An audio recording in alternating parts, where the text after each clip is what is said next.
A service of KIBMradio.com, the Internet's home for an all-old-time radio.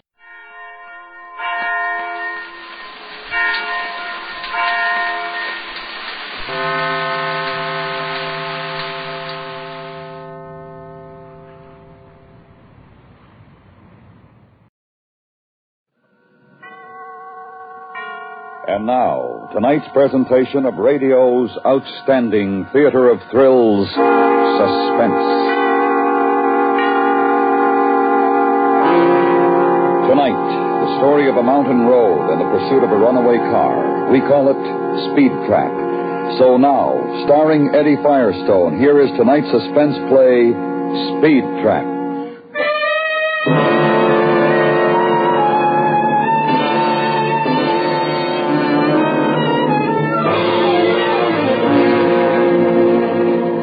Sometimes it takes you years to get to know a guy.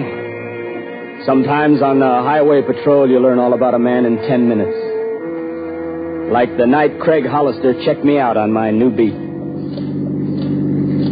South shoulder here. I didn't answer him. I was too busy sweating the grade.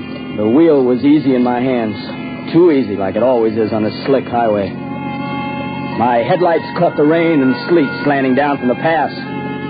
It was steamy inside the patrol car. Hollister wiped the mist off the windshield. I thought of loosening my collar, but I didn't want to make a bad impression on Hollister. He didn't look like a police academy officer, but he didn't talk much, so I couldn't tell. I knew he was a good patrolman. They told me at headquarters. Good patrolmen go by the book. I decided I'd leave my collar buttoned. I wiped my hands one at a time and changed my grip on the wheel. Curve coming up. I don't see why they need us on this road. Driver'd be nuts to go over 30. People speed anywhere. This turn's called Millie's Hairpin. It's slick in the rain. Found 4 kids here in a station wagon after the last storm. What was left of them? Who was Millie? She went over the cliff in a Model T 5 years ago. She was 60 years old. Killer? Not a scratch. Devil's Curve coming up. We've had 3 fatalities here this winter. I don't know if I'm going to like this beat. Oh, it isn't bad. Once you get used to the blood. You actually catch speeders on this highway? So I met my wife. She was speeding here. Pardon me. Dispatcher, this is 3122. Go ahead, Craig. Joe, will you call Debbie and tell her to pick me up at headquarters? Okay. You better get down here before she does. A guy like her isn't safe around me. You old relic, she could break your arm. Joel. Yeah? It's awful slick up here. Tell her to take it easy on the grade. Roger. Out. Well, this was pretty good. You wanted your wife to meet you. You gave the dispatcher a call on the radio. That was something they hadn't taught me at the academy. I had a hunch it wasn't exactly standard either. Maybe working out here in the sticks would have its points. If you didn't end up at the bottom of a canyon some night chewing on a piston ring, or if your wife didn't go nuts feeding the chipmunks. Well, I sure hope she doesn't try to break the record getting to headquarters. Not tonight. Did you say you caught her speeding here? That's how I meant her. See that stretch at the bottom of the grade? I remember it. If you park off the road on the ridge, you can spot the speeders coming down. I try to get them before they hit the real grade and clobber themselves. That's where you met your wife, huh? Yeah. She was roaring down the hill with a car full of phonies, coming back from a party Schweitzer was giving on his estate. All of them fried to the eyeballs. Including your wife? I thought so. I wrote it up that way. Well, then what happened? Well, the county judge thought otherwise. Debbie cried, and her old man said he wanted her treated just like anybody else, even if he had just given the county a new library.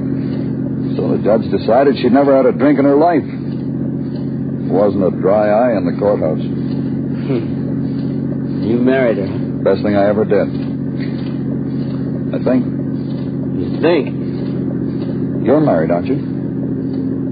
Your wife been like the mountains? Wherever I am, she likes it. Why? It's kind of lonely for a woman, Debbie says. Well, here's the place I was telling you about. Pull over. Pull over? Yeah. We'll wait here and follow her down. Why?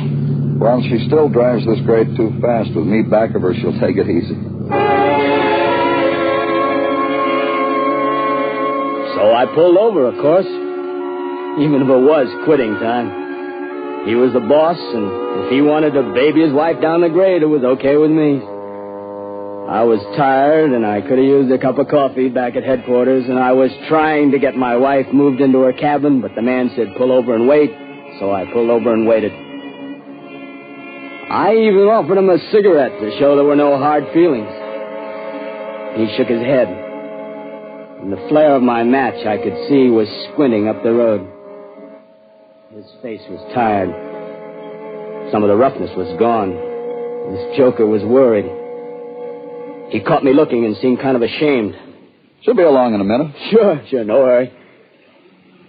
You can't follow her everywhere, you know. You in a hurry or something?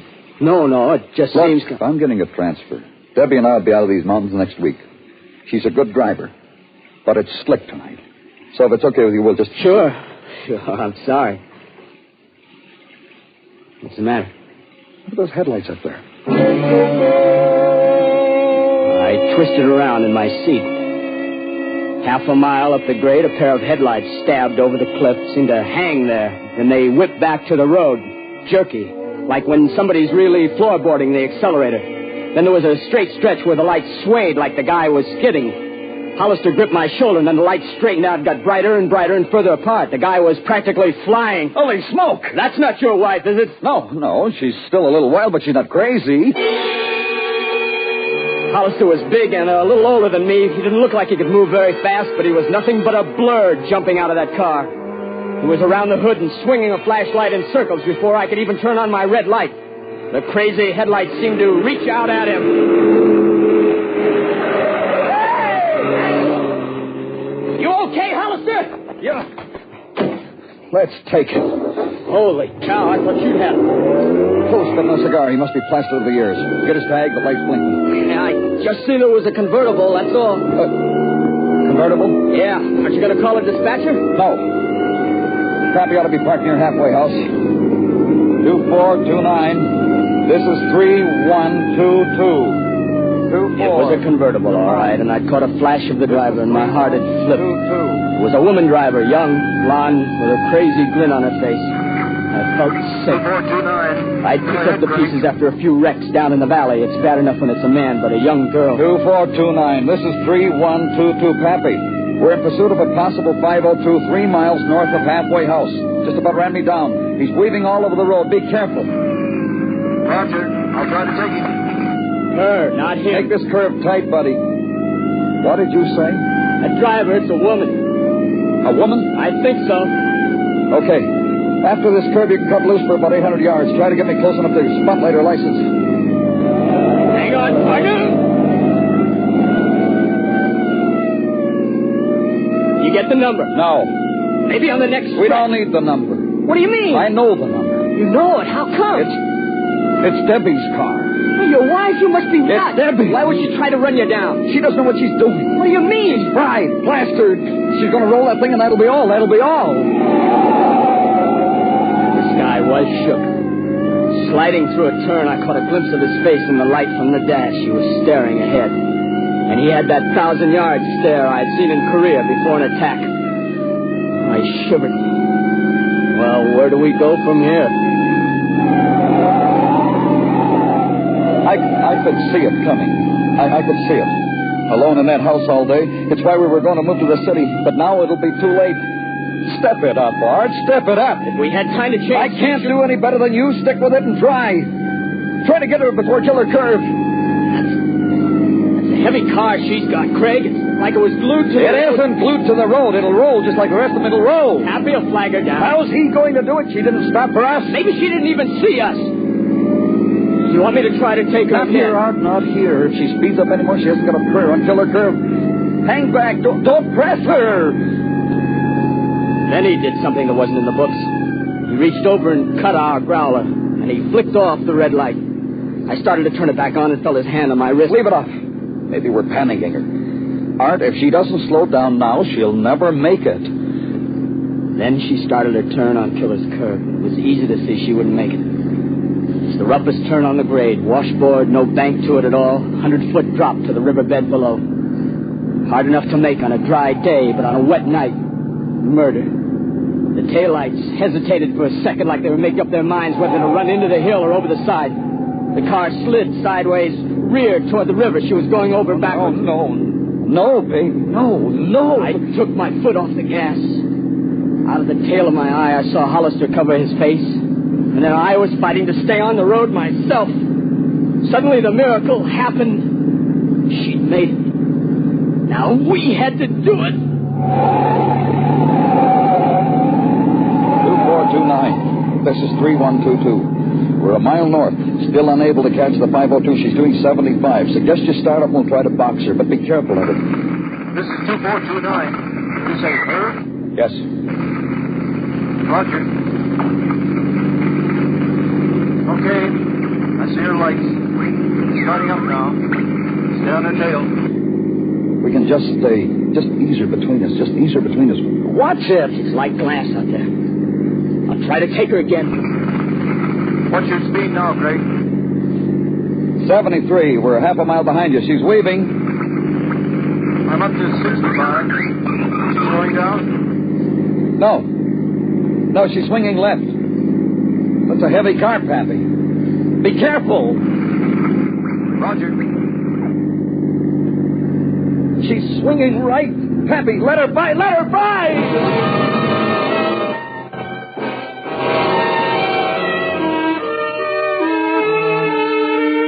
Let her by. How are you going to make an old-time patrolman let a drunk pass him on the road?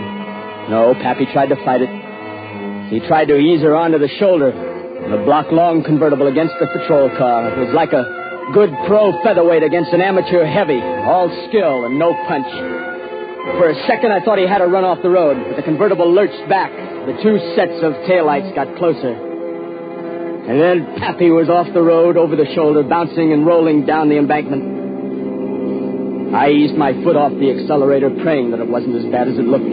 I wanted to use the brake, but on that highway it would have been suicide. What are you doing? Going back for Pappy. What about her? Call the dispatcher. They'll stop her. If she doesn't go off the road first, we got to get back. Stay on her tail. You off your rocker, they'll stop her. My wife, and I don't want her killed. Stay on her tail.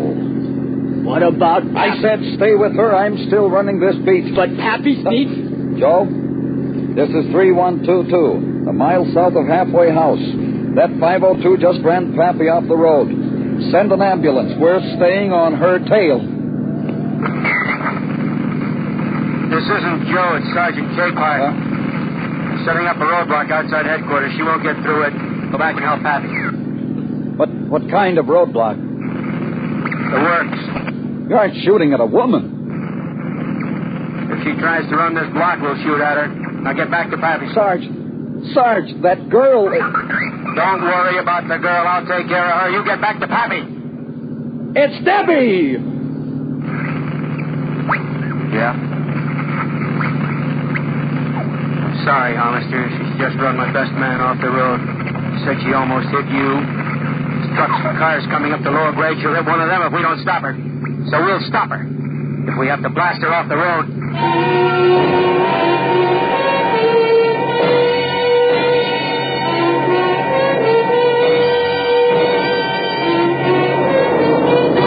You are listening to Speed Trap, tonight's presentation in radio's outstanding theater of thrills, Suspense.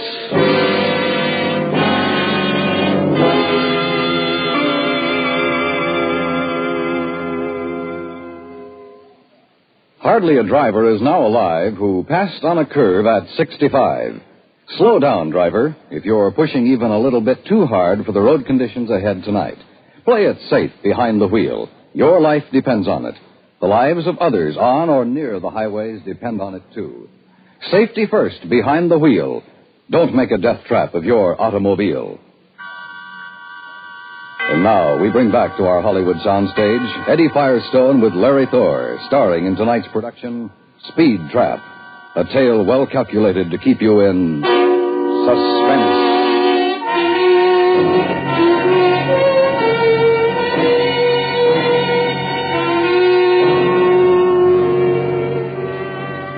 felt sorry for the man beside me. I knew what was happening outside headquarters. A couple of patrol cars rolling into position. Spotlights pointed up the grade. The guys drawing automatic rifles, maybe shotguns. Flares set out further down the hill. A reception committee for Craig Hollister's wife. Not what he'd planned when he'd asked her to meet him at headquarters. But there was nothing I could do. I slowed carefully. Keep going. Now, look, guy. Keep going. You heard the sergeant, Pappy might be bleeding He's to only death. a quarter-mile from halfway house. They can do as much for him as we can. You stay on her tail. I can't. The I'm sergeant running said... this, and I said stay with her, you understand? Craig, I can't. They'll suspend Don't me. make me pull my gun on you. Watch this next curve. What can we do? We can't If stop she tries to run the barricade, they'll blow her apart. If she... Hang on. If she doesn't slow down, she won't even get to the barricade. Turn off your lights. Turn off my lights? That's right. Turn off your lights. When she doesn't see us, she slows down a little. How am I going to see? Use her lights. Her lights. Fine. Great. But what if there was something coming up the grade? I wondered if Hollister had gone nuts. I shot a look at him. He was peering ahead, and he seemed to have got a hold of himself. I didn't really think he'd pull a gun on me, but suddenly I knew I'd go along with whatever he was trying to do, even if it cost me my badge.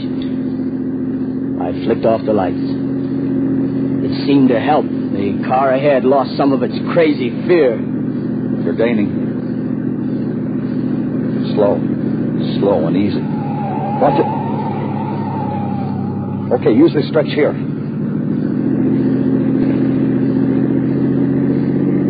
Gaining, all right, but what good is it? If she makes this turn, she's still only got a mile to the barricade. Is that a car coming?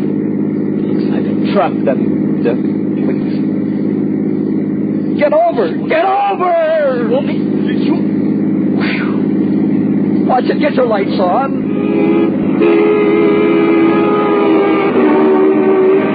Now, catch her.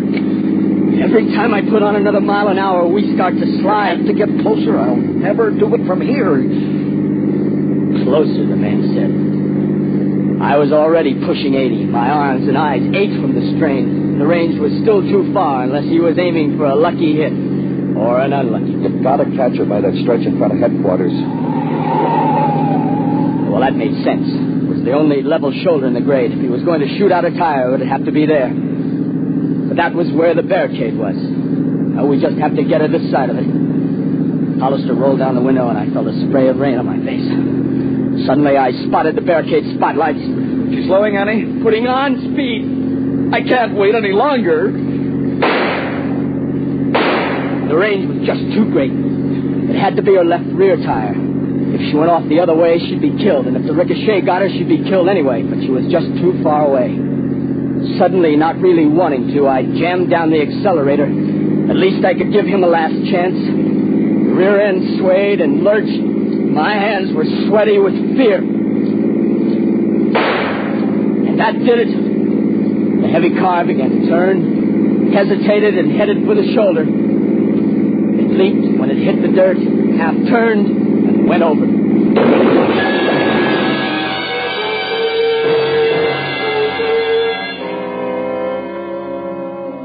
I skidded all the way through the roadblock. It took me so long to get stopped and turned around that the guys from the barricade beat us back to the crash. But it was just as well, because without help, I'd never been able to keep Hollister from the ruined convertible. Let me go! Cool on, Hollister. Wait till we get her out. Well, Doc will be here in a minute. I killed her. We don't know yet. Here's the ambulance.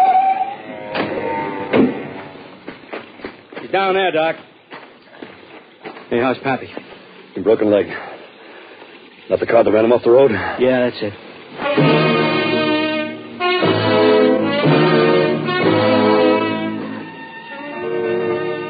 It seemed like an hour, but it was only a couple of minutes before the doc scrambled out of the ditch. A patrolman and an ambulance driver set a litter by the ambulance.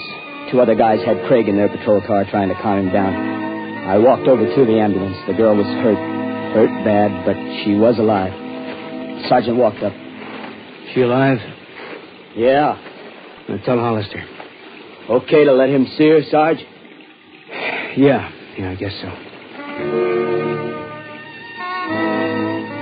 I started back to the patrol car and stepped back to let a convertible onto the shoulder. A girl got out, a pretty girl. And I thought of the kid by the ambulance who would never be pretty again. And then I felt the sergeant's hand on my arm. He was staring at her. Look, Mrs. Hollister. Yes, Sergeant, what happened? Where's Craig? What's the matter with you? Well, we thought... He thought... Oh, look. Oh, that poor thing. She's just a kid. Hey, Pete, bring Hollister over here. I guess she figured she was old enough to get fried to the gills and try to make that grade on a rainy night. Hey, your husband saved her life. How? He and Art here almost broke their necks catching her. I'd have blasted her to pieces. Where is Craig? Is he all right? Debbie. Craig, darling, what is it? It wasn't you. I Better thought... skip it, Craig. No. Now, you ought to know, Debbie. I want you to know I thought the girl was you. Me? Well, why me? Oh, I see. And it could have been, couldn't it? A long time ago, maybe. A long time ago.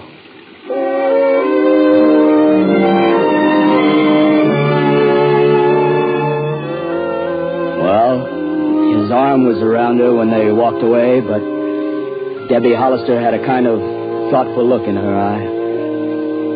You kind of wonder at a time like that what two people are thinking. I turned back to the sergeant. You okay? Oh, sure. Yeah, Sergeant, about us not going back for Pappy. I was driving, you know. Yeah, I know. Well... Forget it. Learn anything tonight? Yeah. I learned something.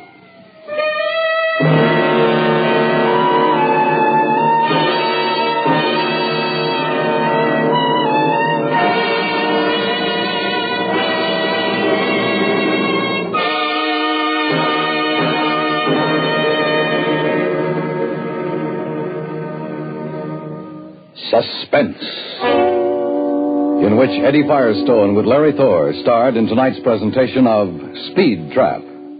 Next week, Suspense will bring you the story of a man who knows that he will be caught for a crime that he has not yet committed. We call it Sight Unseen. That's next week on Suspense.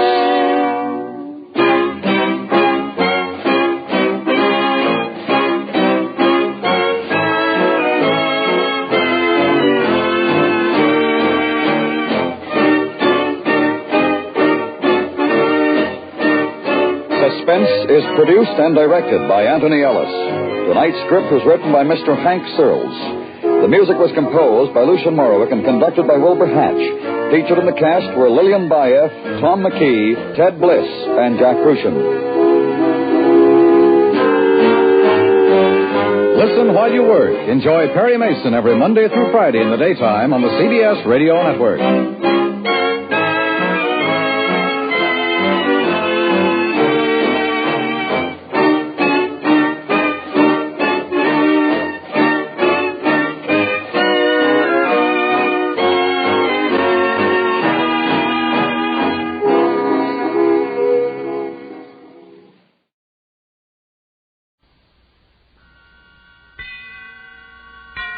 And now, tonight's presentation of radio's outstanding theater of thrills, Suspense. Tonight, the story of a man who knows that he will be caught for a crime that he has not yet committed. We call it Sight Unseen. So now, starring Mr. Terence DeMarney, here is tonight's suspense play, Sight Unseen.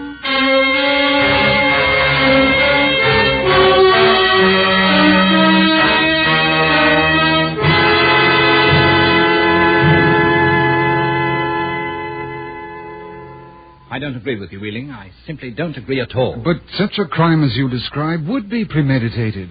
The trouble with you solicitor chaps is you're always looking for a way out. Oh, it's all very well for you. Your job is easy. You think so, eh? Well, it's open and closed. Scotland Yard, you bring the man in, the Crown takes over from there. It's either guilty or not guilty. As simple as that. I think so. Well, it isn't. Never has been. Oh, very well, you know what I mean by comparison. Comparison to what? You say, I bring a man in and you take over from there. Either he's guilty or not, right? That's about it. Supposing the yard makes the initial mistake and the King's solicitor carries it through from there. You mean an innocent man is judged guilty? Come now, Wheeling, how often does that happen? I mean, really. You put a good deal of stock in circumstantial evidence, I should imagine. Depending upon its implications, yes. Especially when there's not much else to go by. Don't you? Well, I can give you an interesting example of that, if you like. Oh, really? Yes, it was about 29 years ago, 1926. I was a sergeant then. In this particular case, I was familiar with most of the facts, and the rest were filled in by my friend. His name was Colin Farragut. He was a journalist on the Times. He wrote me a letter. Some of what was in that letter I already knew. The rest, well, this was it.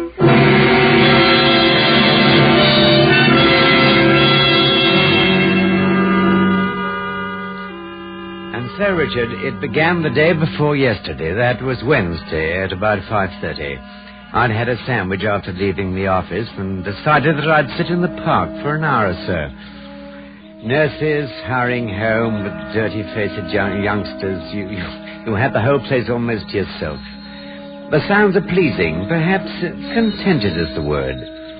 Somewhere along the path I heard the Wall's ice cream man. Funny how insignificant details impress themselves on you. I found a bench near the pond and sat down with the evening paper. A few minutes had gone by when I felt it. So very slight at first, the way you feel when someone's staring at you. To me, it's the greatest irritant I know. When I looked up, there was no one about. No one except two men 100 yards away, sitting on the grass. They were taking no notice of me at all. They wore ordinary clothes and bowler hats. Very ordinary looking, but they weren't sitting on newspaper. It annoyed me, and unaccountably I knew that the evening was spoiled. It was very foolish, I know. I was upset because two men in business suits wearing bowler hats were sitting on the grass without newspaper to protect them from the dampness. Angrily, I resumed the article I was reading. I read slowly. Then I was at the bottom of the page, and below that, on the pathway before me, were 4 black shoes. Mr. Farragut? Yeah? Yes. How do you know? I'm sorry, we can't answer any questions now. Please come with us. What? Who the devil are you? Don't make it difficult for us, Mr. Farragut. Just come along, quietly. Yeah, what do you mean by giving me orders? You were the fellow sitting over there on the grass, weren't you? I thought there was something funny. Come along, Mr. Farragut. I will not. Oh, you must be two of Sergeant Ealing's men. This is his idea of a joke. No, Mr. Farragut. We're not Ealing's men. No more questions now. Will you come with us, please? You must be mad. You realize that all I have to do is to call for help? Yes, we know that. It'll be so much better if you don't. Who are you? What do you want? You'll find out later. Are you ready, Mr. Farragut? I am not. This is ridiculous. No, Mr. Farragut, it isn't. You'll come. Sooner or later you'll come. Good evening. Who are you? Hey, here, just a moment. I've a good mind to... But the path twisted away from the pond and became lost in a tangle of shrubberies. When I looked, they were out of sight. Later that evening, Richard, you remember I met you. We had 1 or 2 pints in the bar near the yard before you went back on duty. I told you about it. Oh, very odd. I thought it was some of your doings, Richard. I was sure of it. No, it's not me, old boy. You weren't able to follow them, eh? No, as a matter of fact, I was convinced you'd put them up to it. Well, it is rather odd. Could be one of the chaps having a bit of fun with you. I'll find out. You'd never seen them before? Never. I know most of the plainclothesmen. Yes, well, if they turn up again, let me know, won't you? I shall.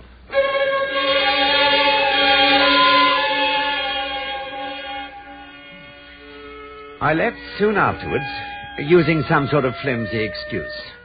Not that you'd have disapproved of her, Richard, but after all, a man's taste for women is his own affair, and Ellen suited me comfortably. She was a pretty little thing, rather common, I suppose one would say, but I liked her. When I finally arrived, she worked in a little restaurant in Notting Hill. Ellen was quite annoyed. I'd kept her waiting 10 minutes. Well, about time, I must say. I'm terribly sorry, Ellen. I was held up at the office. Oh? Well, Mr. Iron Mighty, It might interest you to know that Mr. Whymper himself asked me for a date tonight, and I really don't know why I waited at all. You mean that little weasel chap asked you? Oh, well, then. Don't you talk that way about Mr. Whymper. He's very sweet to me. Besides, he pays my wages, which is more than you do. Now, Ellen, I've said I'm sorry. Where would you like to go tonight? Well, all right, Colin. You're forgiven. Now, what about the palace? They got a wonderful band there and we could dance. The palace? Do you really want to? I thought perhaps... Oh, well, I must say, that's your attitude. Of course, Ellen, the palace it is.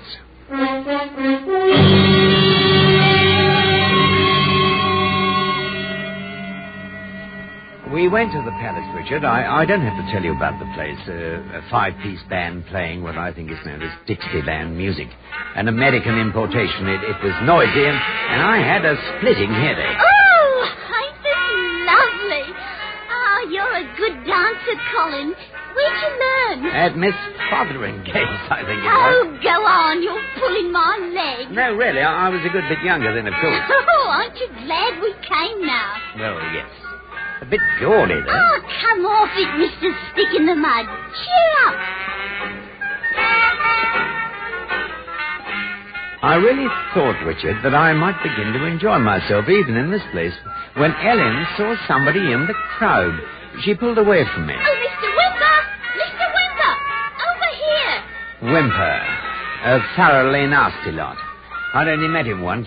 I didn't like him at all. It's Mr. Whymper, Colin. Isn't that funny? He was a typical Cockney sparrow. Shifty eyes, talk too fast and too much. I've no patience with that kind, no patience at all. He came over hauling a seedy-looking girl with him. I never did catch her name, not that it mattered. Ellen chattered away, a little nervously, I thought. How nice, and what a surprise. I never expected to see you here, Mr. Whymper. Oh, this is Mr. Farragut. I told you about him. He's a journalist. Oh, now you must come over and sit at our table. We're having such a lovely time, aren't we, Colin? So that was her game. Now I understood why she wanted to come to the palace. Well, I'd have it out with her later. After all, Richard, no man likes to be made a fool. Now, I wasn't terribly serious about it, but, well, you know. Well, the seedy girl excused herself and went off with a friend. Poor Mr. Whymper. That was really not nice at all, was it, Colin? I mean, leaving poor Mr. Whymper all alone. Perhaps Mr. Farragut could allow me the pleasure of this dance with you, Ellen, seeing as how my... Oh, Mr. Whymper, I don't know what to say after all, but... Colin? Huh? Mr. Whymper wants to dance. Oh. Oh, is that all you got to say? It's nice manners for a gentleman, I must say. I'm sorry, of course. Mr. Whymper? Thanks, Farragut. I'll do this much for you one day. I could have smacked her nasty little face. Then I laughed to myself, Richard. I didn't really care, but a man's pride and all that. Actually, it was all horribly dull, and I heartily wished myself 1,000 miles from there. Away from Ellen, the flat, stale beer, away from the palace. Suddenly I felt grimy and went to the washroom. It was next to the bar entrance, and waiters scurried back and forth with trays of glasses, empty and full. The water on my face felt cool, clean. What am I going to do, Joe? I don't know. Have you got a couple of bob? Yes, but... I'll pay you back tomorrow. How was I to know she could pack it away like that? Well, that's the trouble with you. You always pick the ones with dollar legs. That I know it. Here. 5 bob, that's all. You're a chum. Ain't she a smasher, though, eh? Easy on the beer now. 5 bob won't last long, you know, not with her. A couple of lads worrying about their palace conquest. I felt better until, looking in the cracked mirror, I saw the face, distorted and pale, over my shoulder. Good evening, Mr. Farragut. You again? That's right, Mr. Farragut.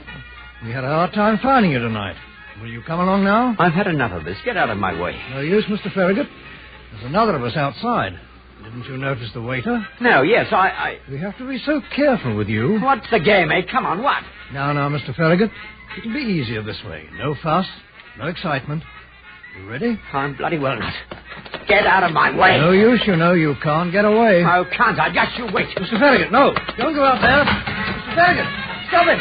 There he goes. Here, you. Wait a minute. No, you don't. Hey, you just hold him down and leave it away. Yeah, you'll come in with me. What's going?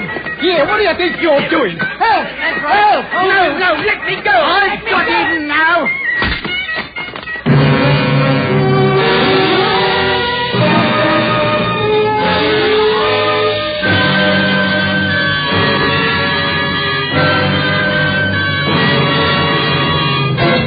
listening to Sight Unseen, tonight's presentation in radio's outstanding theater of thrills, Suspense.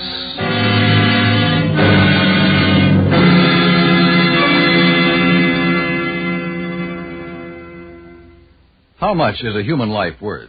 In the last year, the American Cancer Society could grant only 2 out of every $3 requested by cancer research scientists. This year, let's make sure that cancer research has the funds it needs. Mail your contribution to Cancer, care of your local post office.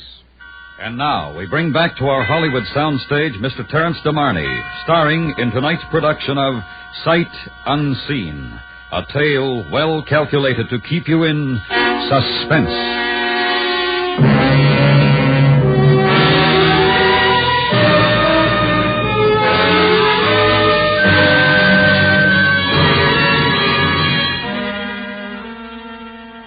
When I came to, for a moment, I didn't remember what had happened. Then I saw a face hovering over me. It was you, Richard. Well, you gave us quite a turn. Did you catch them, Richard? Did you? No. Constable McInnes brought you in. The fellow who hit you had gone. Gone? Do you realize, my boy, that but for me, you would have been charged? I would have been charged. Assault. But, look here, Richard. That man who hit me, the waiter, they were the ones I told you about earlier. Are you sure? Of course I am. What about the waiter? Did McInnes speak to him? No, he'd gone, too, before anyone thought to ask for him. You see? Can you give me a description of the 2 men? Of course. Good. We'll need it. The waiter had only started work at the Palace tonight. He hopped it after you went down. We'll have a devil's time tracing him, but it's worth a try. I'll call McInnes in and we'll get the details.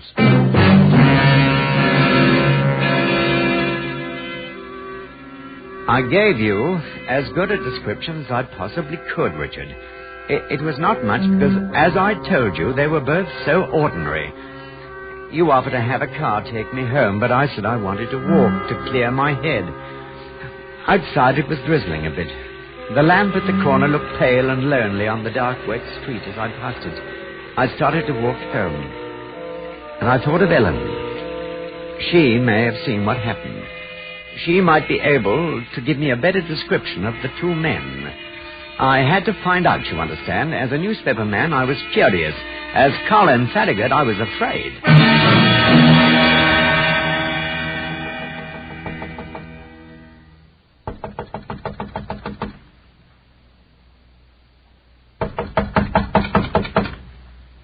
Who is it? Ellen, it's me. Colin, let me in. Oh, I've nothing to say to you, Mr. Farragut. Please, Ellen, I must talk to you. Go away. It's late. I have to go to work tomorrow. Ellen, I'm terribly sorry about it now, but I must speak to you. It's so important. Go away. You'll wake everyone. I'm a respectable girl. I'll break the door down. Oh, you. Wait a minute.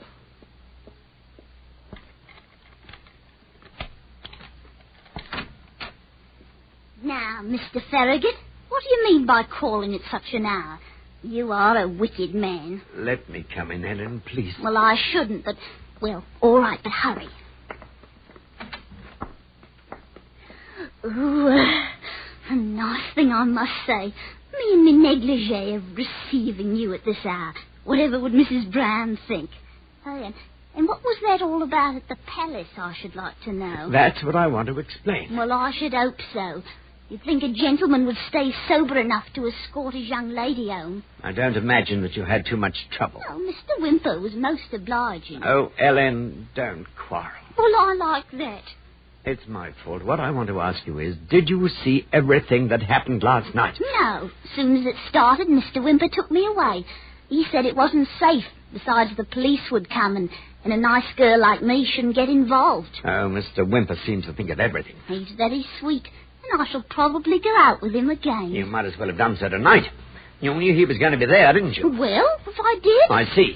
You're a nice chap, Colin, but you're too serious. And I like fun. Haven't we had fun? Yes, but, well, you know what I mean. You're so serious. Does that mean that you don't want to see me anymore, Ellen? Oh, I don't mind, now and again. But Mr. Whymper can do more for you, is that it? Oh, so you're going to be nasty, eh? I used to think that I meant more to you than just a passing fancy. Oh, you did you? Well, a girl looks out for herself, Mr. Farragut. What do you think I am, I should like to know? After tonight, my dear, I think that what you are has been quite definitely established. You hit me. You come here. Don't you lay a finger on me. I'll scream, so help me, I'll... Oh. There. Will Mr. Wimper kiss you like that? Will he? Will he? Oh, you're hurting. You need to be hurt.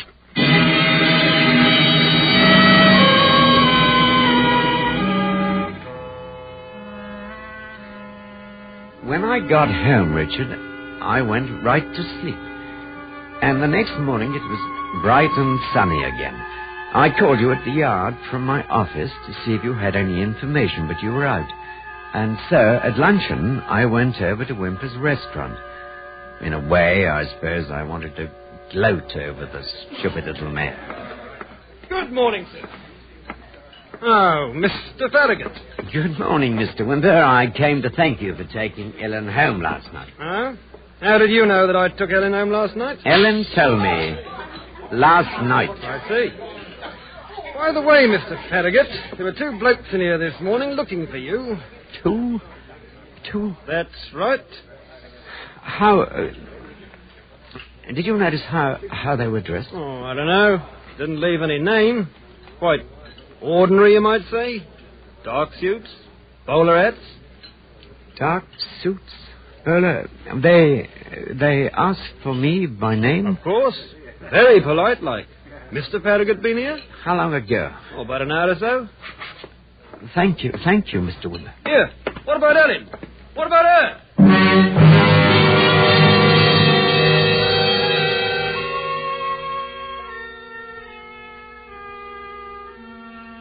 Somehow, Richard, I got home. At every corner, I was terrified. I didn't dare to take a bus or taxi. At least on the street, I stood a chance. When my door closed behind me, I was tired. So tired. Inside my flat, nothing had been disturbed. They hadn't been there yet. But it was only a matter of time now. In case they did come, and I knew they would, I wanted you to know everything, at least as much as I did. I sat down at my desk and began to write.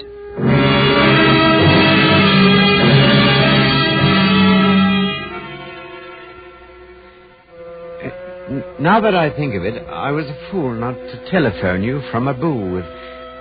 I'm afraid to go outside again. The tenant downstairs should be home soon, perhaps.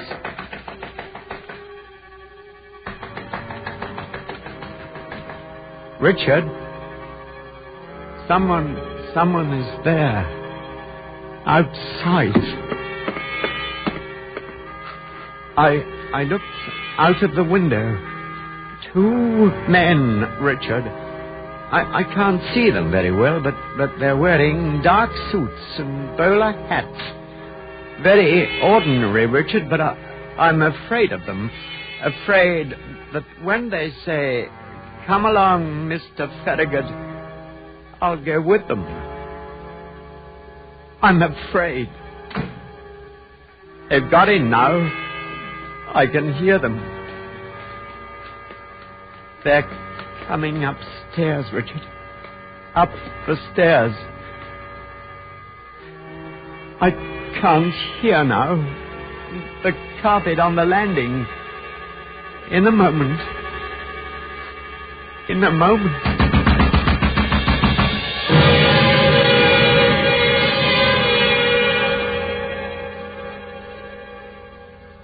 Well, that's all there was in the letter. And what happened, Ealing? When we got there, it was too late. There was no one there but Farragut. He wouldn't let us in, so we broke down the door. I don't follow. And he tried to run. He fell down the staircase and broke his neck. He was dead before I could reach him. Well, those men. We were the men. Well, the others in the park, in the washroom. His imagination. Oh, look here now. What about the waiter at the palace? palace? There was a waiter, all right. We found him. He had a record, and when the police whistles began to blow, he ran.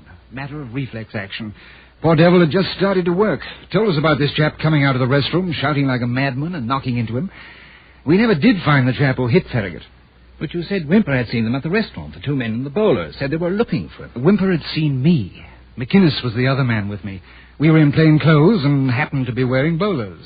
But the girl, now surely... There were a few omissions in Farragut's letter. We pieced them together later. Obviously, those two men he insisted were following him were nothing but distortions due to his sick mind. Projections, the psychologists call them. They were his subconscious reacting against a crime he was bound to commit. What crime? Understand, I had been looking for Farragut since early that morning. He was not very careful. You see, the night of the Palace affair, after he left me, he went to the girl's house and cut her throat. What price circumstantial evidence? Are you with us?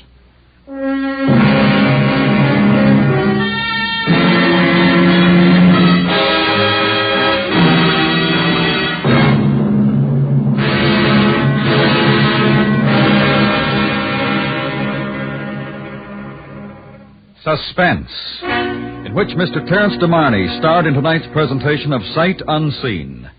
Be sure to listen next week to Suspense.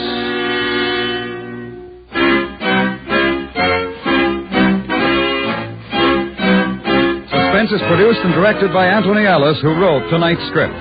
The music was composed by Lucian Morrowick and conducted by Wilbur Hatch. Featured in the cast were Betty Harper, John Dodsworth, Richard Peel, John Irving, Richard Ahern, Charlie Long, Eric Snowden, and Ray Lawrence. Thursday nights, The Whistler brings mystery on the CBS Radio Network.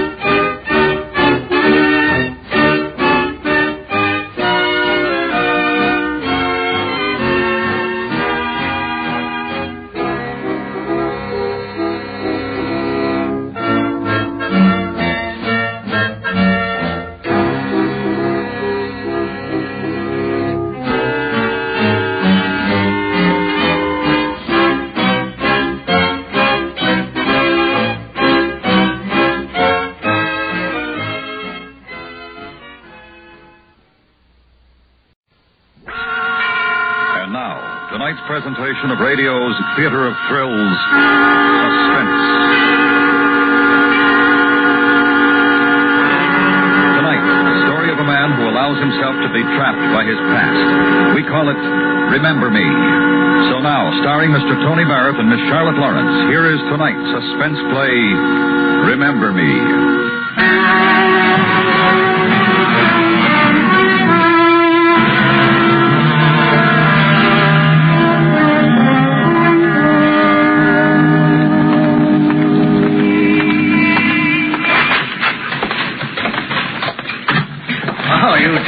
I was closing. What can I do for you? This is a stick-up. What? A stick-up. Come on, I want the money. Oh, you can't do this. You can't. This says I can. Now put all your dough in a paper bag and hurry. But I don't have much money. This is a small business. Come on, empty that register. But I want you get out of here. Out of the way, you... Don't get away. No, you can't take my money. I won't let you. Crazy old man, get away from me. You can't rob me. You can't rob me. You can't... Oh, you... Gotta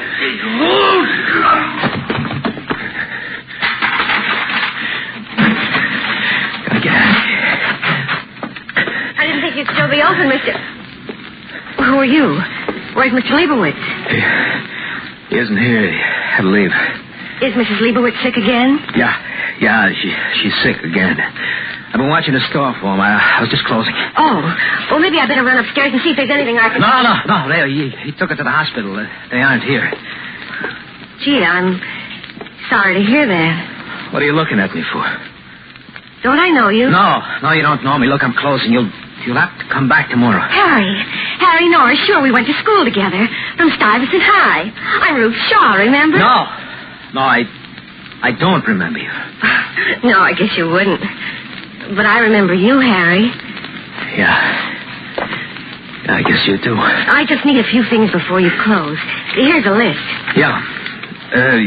You pull down the shades on the windows and throw the latch while I get them. Sure. Of all the people to run into. I haven't seen you since high school. Yeah. Let's see, bread. Yeah. Here. Coffee. Where's the coffee? Right there above you. What? The coffee. Oh. And potato salad in the refrigerator. A pound. Look, do you have to have all this stuff right now? Well, of course I do. What's the matter? Nothing. I'll get the potato salad. You haven't changed a bit, Harry. I'd know you anywhere. You know, I never forget a face. Especially yours. It's too bad. She's kind of a pretty girl, but she had to walk in on me. She does remember me. She could put a finger on me, but fast. When they find old man Leibowitz' body, that's too bad. Now I gotta kill her, too, but not here. Somebody might have heard the shots, call the cops. I gotta get out of here and take her with me. But I gotta be careful. Make her think I belong here. Get the rest of her stuff and get out of here. What else do you need? That's enough for now. I have more than I can carry as it is. That's all. Yes, how much is it? It's 3.5, even. Here. I don't know. Well, it was nice seeing you again, Harry. I'd better go and let you close. Wait, don't rush off. Well, I've kept you as it is. That's okay. I'll walk you. We can talk about old times. Don't you have to do anything before you close? No, all done. Here, I'll carry the groceries. Oh, that's okay. I can carry them. I only live around the corner on 3rd Avenue. I'm going that way, too. I'll carry this for you. Come on. Well? I forgot. I need flour, too. Flour? Yes, the large bag there on the stand. I'll get it. Okay. Here, 60 cents. Yeah, we'll charge it. Let's get out of here, huh? I can carry the flour. All right. Want me to get the light? Yeah, please.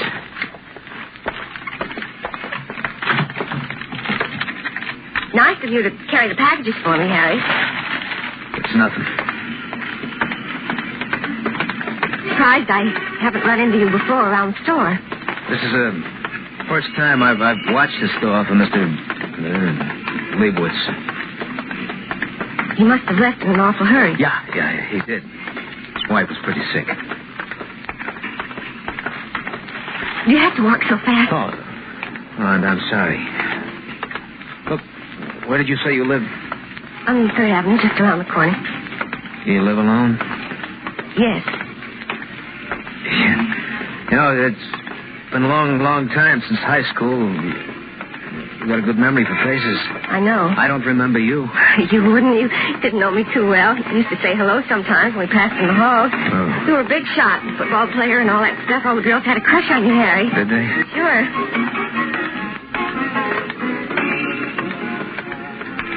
You, been living in this neighborhood long? Too long. But the rent's cheap and I'm not far from work, so I stay here. Yeah, I know what you mean. That's the place up ahead with the ivy on the fire escape. Groceries getting heavy? No. I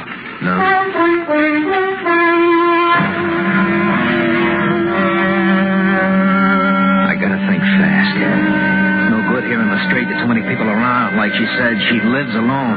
I've got to get inside with her, alone in her apartment. Then I can get rid of her. I wish she'd quit talking. She asked too many questions, and this potato salad stinks. I hate potato salad with onions. I've got to get inside that apartment. Well, this is it. Pretty crowded, huh? What's it like inside? Well, just as bad. I fixed my apartment up some, but it's the smell these old places have. Can't get rid of it. I'd like to see it. See what you've done. Well, I don't know. The landlady's funny about visitors, and it's kind of late. Oh, come on. You can't carry all this stuff alone. Come on. After you, Ruth. Well, okay. No, you go on up. I have to throw the light switch. All right. Which way? Upstairs. Right. The groceries are getting heavy. It's the first door on your right at the top. They could use more light on this stairway. Not all this place could use.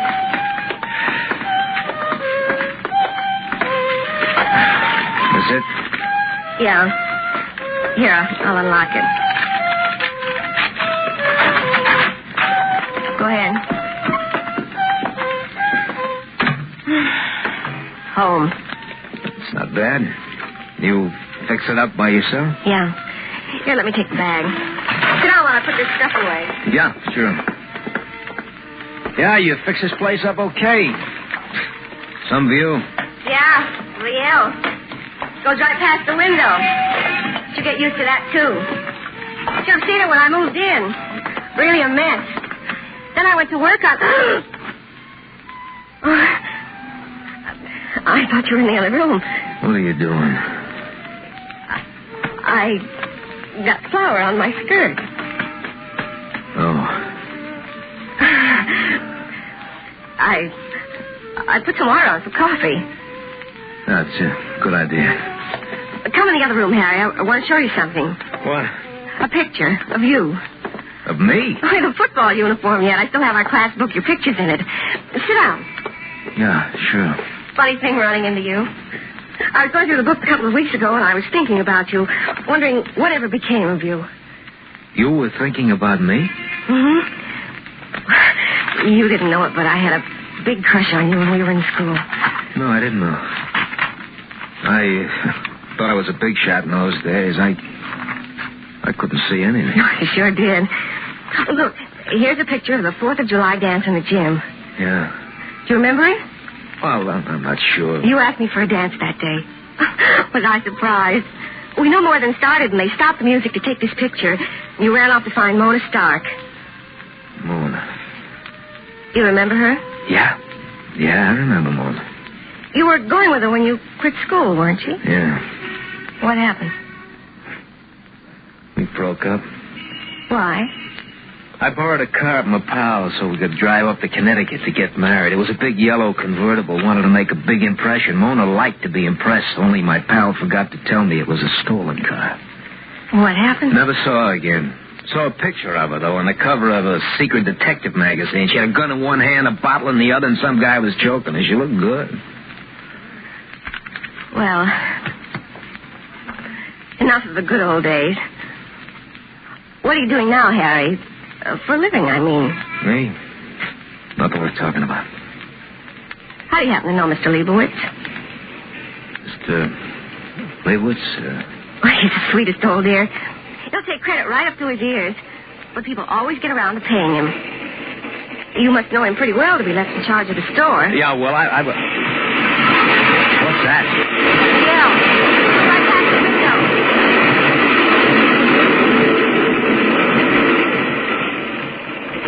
How do you put up with that? It shakes the whole building. You get used to it. Noisy, huh? Yeah. You could fire a cannon in here when it goes by and you wouldn't hear it. Huh? Get used to it. Well, I think the coffee's ready. Only take a minute. You could fire a cannon. A cannon? She said a cannon, and I'm only carrying a .38. Sure, all I have to do is sit and wait. We'll drink coffee. We'll chat about the good old days. And when the L goes by again, I'll be able to walk out of here safe and sound with nothing to worry about. Ruthie won't be able to remember anything. She'll be dead.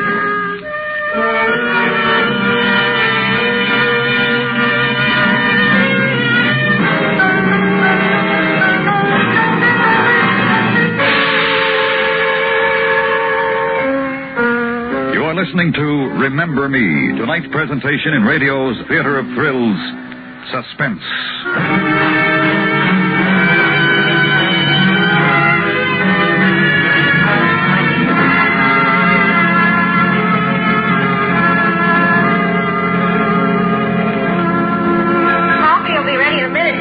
Let her make coffee. Let her do anything she wants. She's only got a few minutes to live. Only until the L goes by again. Nobody's going to hear the shot, and Ruthie, who remembers me so well, will be out of the way. You hungry? I'll just find two bodies a couple of blocks apart, and I'll be miles from here. All I have to do now is wait for the L. Wait for the L. What? I asked you if you were hungry. I could... No, thanks. Just a coffee. Okay.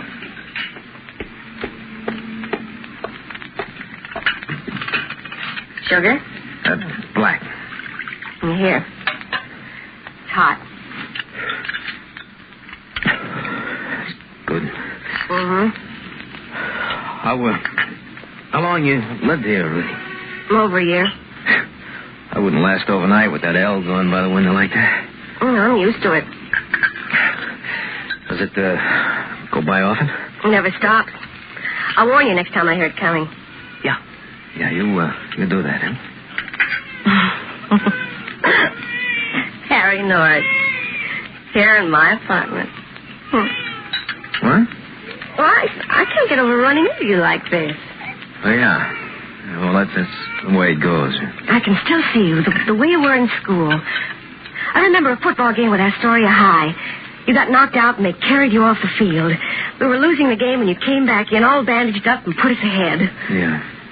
I was very proud of you. I thought you were wonderful. We hardly knew each other. I knew you well. I waited outside the gym that night to see if you were all right. I saw you leave. You had a little bandage right there, where the tiny scar is now. Oh, this one. Mm-hmm. You waited around to see if I was okay? Yeah. I even followed you home that night. I was afraid you might pass out on the street and there would be no one to take care of you, so I followed you. Fool. Instead of going home, you stopped in at the pool room. I waited outside for hours. You did?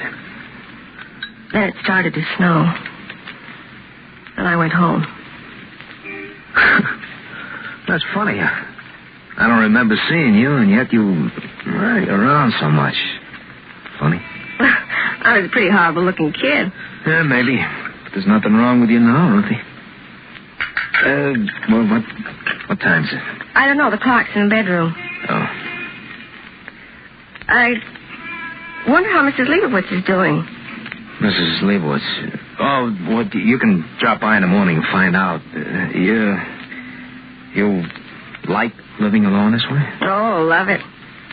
Lonesome? Sometimes. But I have friends in the neighborhood, and we get together and have crazy times. How come you never got married? I never met the kind of man I'd want to spend the rest of my life with, I guess. No boyfriends? No one? It's kind of your fault, Harry. My fault? Mm-hmm. When a girl has a crush on a fella and nothing happens, she goes on thinking that maybe someday something will happen. And in the meantime, the other fellas just don't mean much, I guess. Rose, I don't get it. Did you feel this way about me? I did once. When we were in school. But I got over it. Did you? Well, sure. I guess. You're a funny kid. Get it, Harry? Oh, I wish I could remember you. What you look like. Like I said, I was pretty awful. What are you looking at? Your scar. It's no larger than a match head. Yeah. I can hardly feel it. You have another tiny scar on the side of your nose right here. Where'd you get it, Harry? A fight, I think. Always a tough guy. That's why the girls liked you so much and treated him so rough. Did I? You ignored them most of the time. Yeah. Well, you're ignoring me right now. Am I? Only inches between us. You ignore me. Ignore this if you can, Harry. Lucy. And this.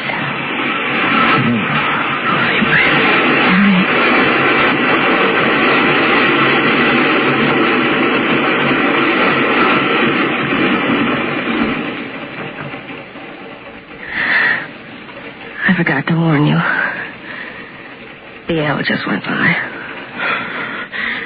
Ruthie, I got... What's the matter, Harry? I don't know.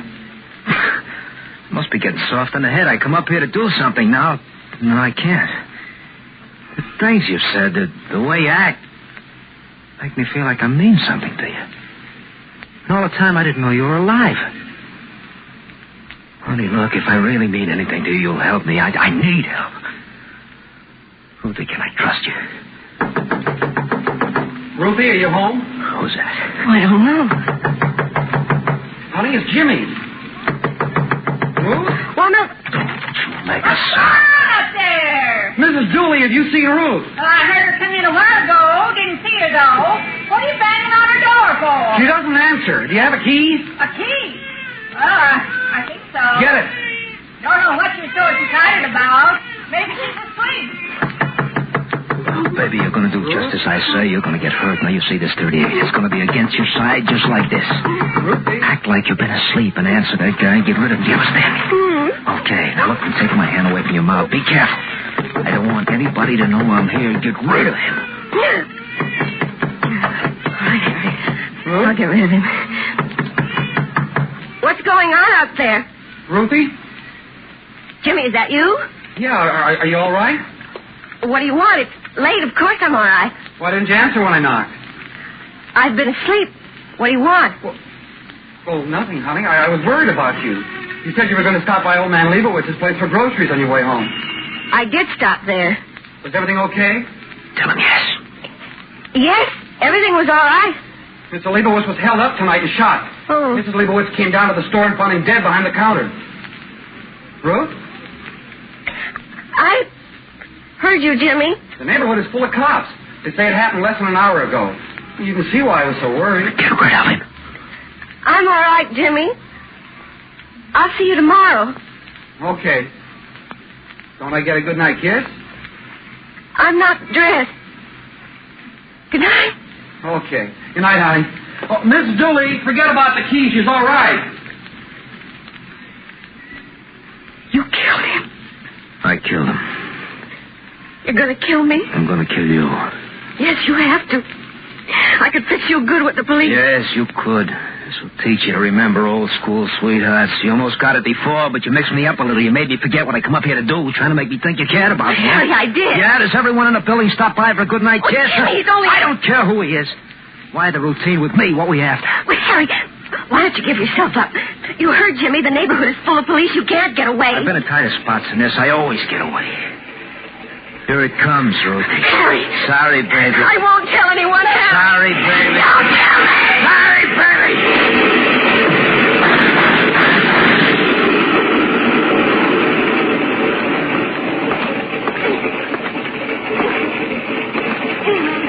It's all right.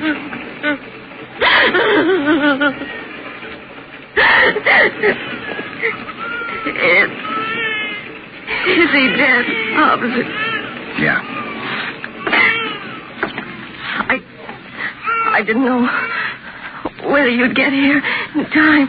We finally found that trail of flour you left from the store up here. We hit the door just as the elk passed.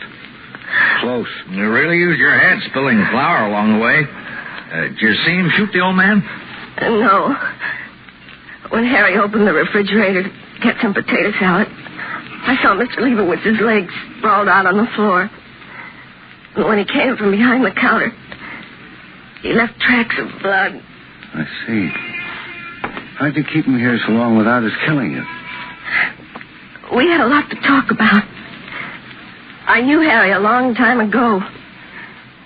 There were things I remembered about him. But he didn't remember me.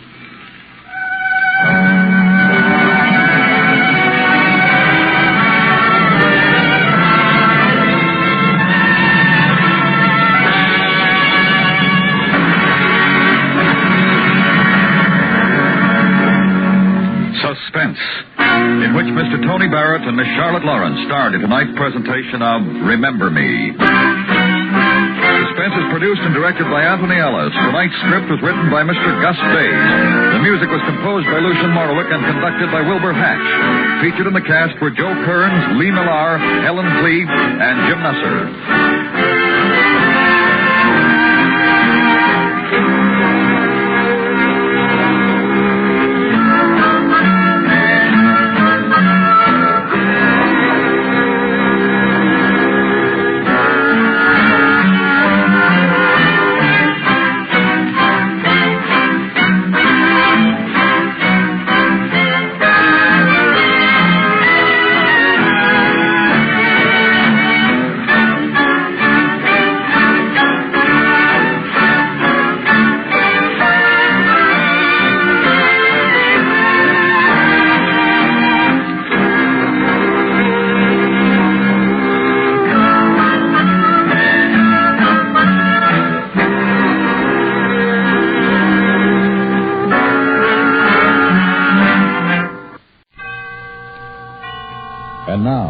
tonight's presentation of radio's outstanding theater of thrills, Suspense.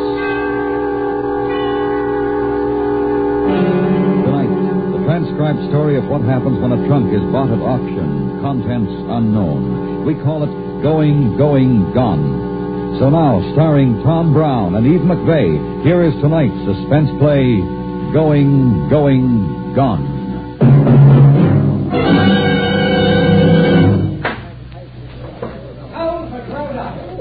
Now, ladies and gentlemen, the next item is very special and not in your category. Drag it out, boys, and be careful.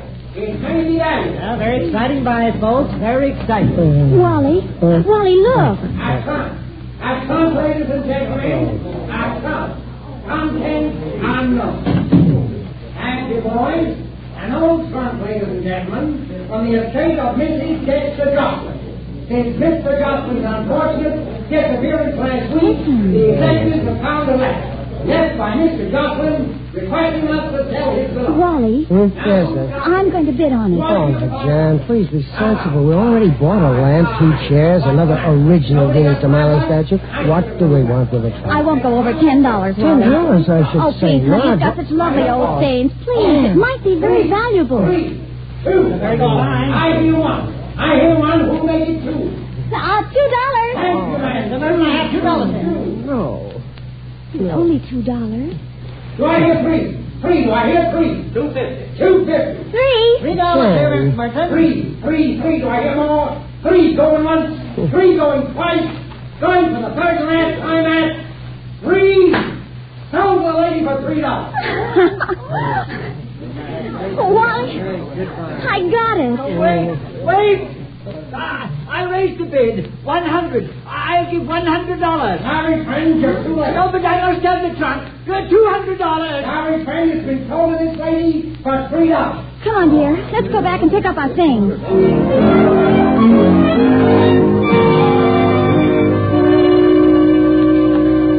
Yes, that's ours. And the statue, too. And the trunk. Right here, lady. No, that's not the same one.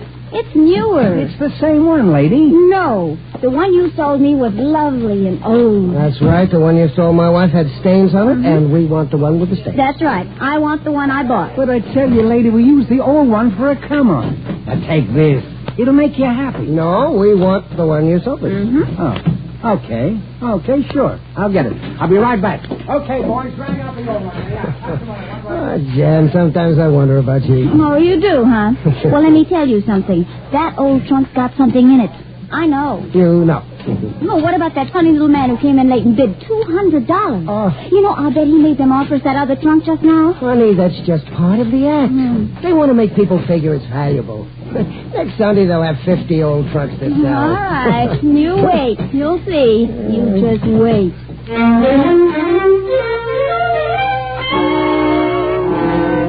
We got our old trunk, paid for it, and carted it home. Sat in the middle of the living room. Big, old, and dirty, with a lot of funny-looking stains. Jen was like a kid with a new doll. What do you think's in it, Wall? I don't know. Well, it could be anything, couldn't it? Yeah, sure it is. It's kind of like Christmas, you know? Well, honey, we're going to stand here and talk about it? Let's open it and get it over with. No, wait. Not for a minute. I just want to look. Why do you suppose that little man wanted it so badly? It can't be the same as the other trunks they've got. Oh, Jan, I thought you had more sense. You honestly think they'd sell us something for $3 if they didn't open it first to find out what was in it? Oh, it's heavy. Sure. Filled with old clothes, roller skates, blood instruments, and, well, that's it. Wow. Guess what's in it? Guess? Oh, come on, Jan. Now, come on, let's open it. Huh? First, we'll guess what's in it. You guess first. All right, let's see. The old trunk, pretty big. A lot of peculiar stains. And, big enough to put a... Oh, come on. Come on, let's open it. Wait, we'll open it together. All right. Oh, but half is stuck. All right. Here, I'll do it. Now, stand back. Well, go on and open it. It's yours. Well, doesn't it scare you? Just a little bit? Scare me? Huh. There. Now, are you satisfied? Wally, I'm sorry. Oh, now look at that. Nothing but a mess of old rags and paper. $3. $3 hard-earned dollars for a pile of newspapers and... Hey. Wally. Hey.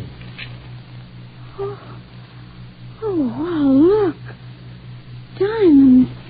Gold. Rubies. Wow. It's a fake. It must be.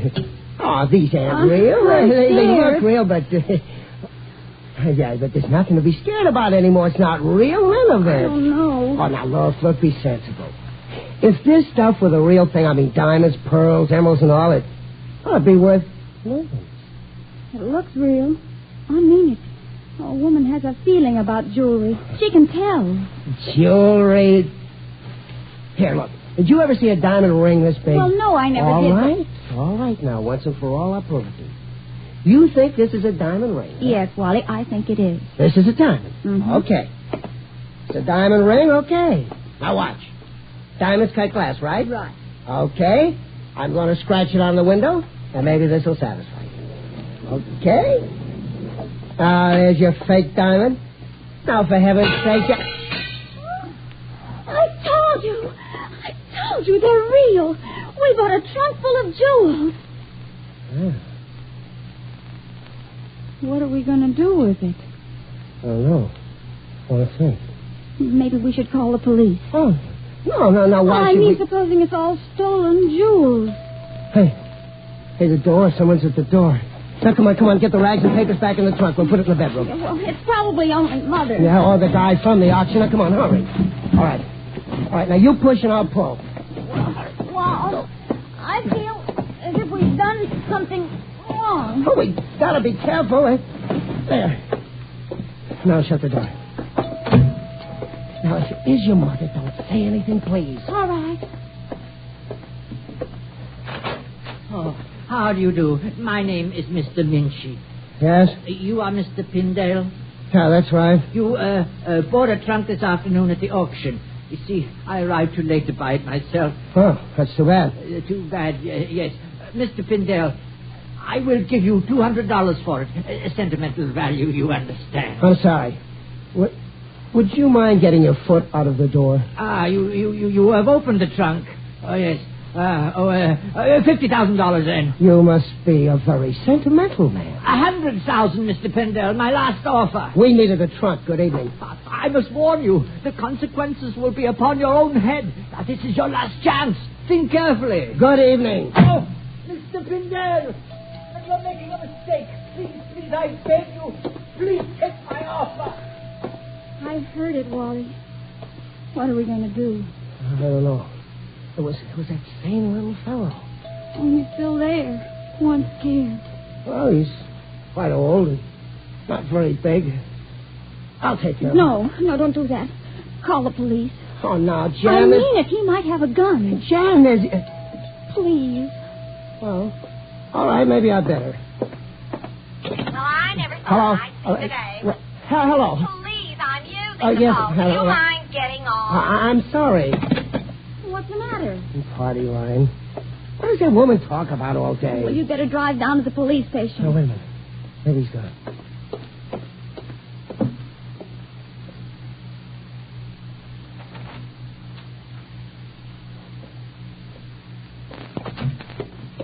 All right, honey. Nobody's there. What are we going to do? What about what? We bought the trunk. What's in it, Tars? It isn't right, Wally. We'll get into trouble. What? That man at the door, he might be a gangster, a foreign jewel thief. Suppose he's got other men with him. I'll try the police again. Check. Hello? If the only something I use. Of course, some people like oysters. Hello. Will you please hang up? Yeah, but lady, using the phone. Look, lady, this is an emergency. Some people, honestly. Lady, you don't... tried to get the use of this phone. Lady, I'm trying to call the police. Any excuse. It isn't an excuse. What kind of thing? Oyster stuffing. Well... She won't get off. Well, she's got to. Here, let me try. Oh, no. Now, wait, maybe it's fake. Hey. Maybe we're not supposed to. You listen to me, Wally. Now, I don't see why you're making such a fuss. We're safe enough. I'm not afraid of... Wally. I heard it. Don't you dare go. What do you want me to do? I don't know, but... Well, maybe it's your mother this time, huh? Who is it? I'll scream out the window for help. No, you can't do that. What would the neighbors think? I'm going. Wally, you be careful. Here, take the poker. Okay. Now, you stay where you are. Wally, please don't open it. It's all right. Now, you just stay there. No. Okay. I've had enough of this. Oh.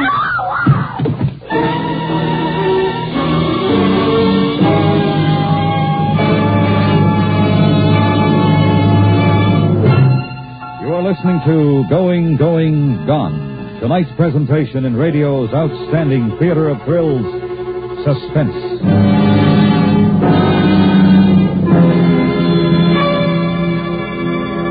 Now we bring back to our Hollywood soundstage Tom Brown and Eve McVeigh, starring in tonight's production, Going, Going, Gone. A tale well calculated to keep you in suspense.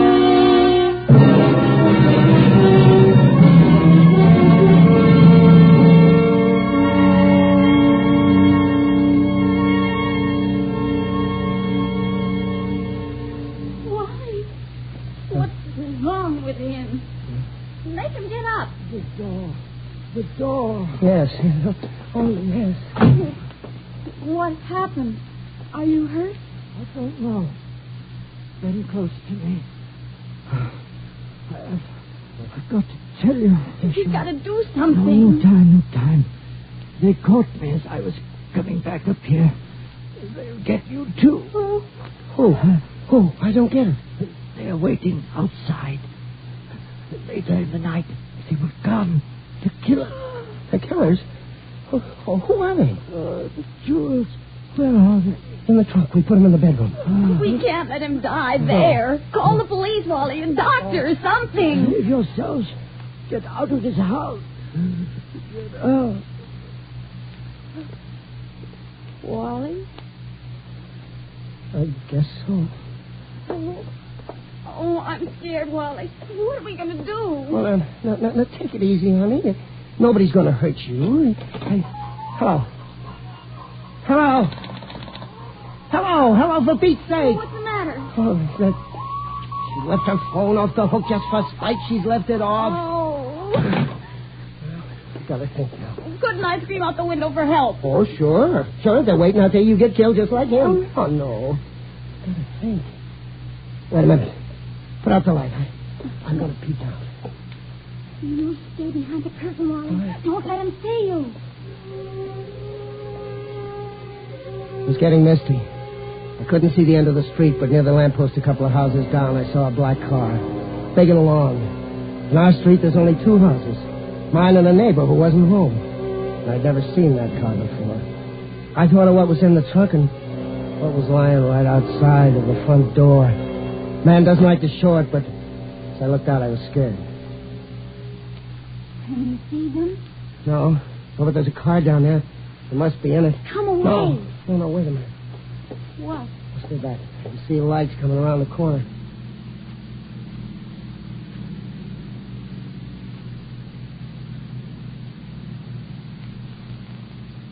Slowing down. It's Mr. Fling. Mr. Fling? He won't do any good. He always comes home drunk on Sundays. Well, I'm going to open the window and yell anyway. You get down on the floor. They may start shooting. Oh, Wally. Mr. Fling! Hey, Mr. Fling! Mr. Fling! Oh, why don't you shut up? No, Mr. Fling! It's Pindell, Wally Pindell. Oh, yeah. Well, we're in trouble, Mr. Fling. You've got to call the police. Tell them to get over here in a hurry. Sure. Now, Okay. And you get in your house quick. You're in danger, too. Yeah. Okay. Yeah. Oh, he must be sober tonight. He's going to do it. Oh, gee. If the police can just get here in time. You know, it's funny. They didn't try anything. What are we going to do with him? Mr. Lynch? I don't know. Better put him in the bedroom, I guess. On our bed? Oh, honey. He's dead, poor guy. You stay here. I'll carry him in. All right.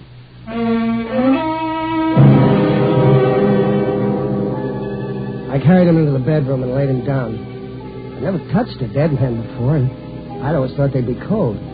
He wasn't. Not yet. Then the doorbell rang. It's them. Shh. Stay with me.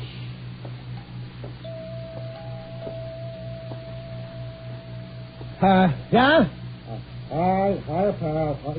Oh, Mr. Fling. Anybody with you? Oh, what do you got? Huh? A party?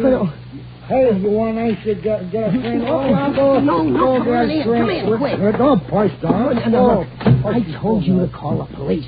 The police? Yes. I thought you said, come on up and have a drink. No. What's the matter?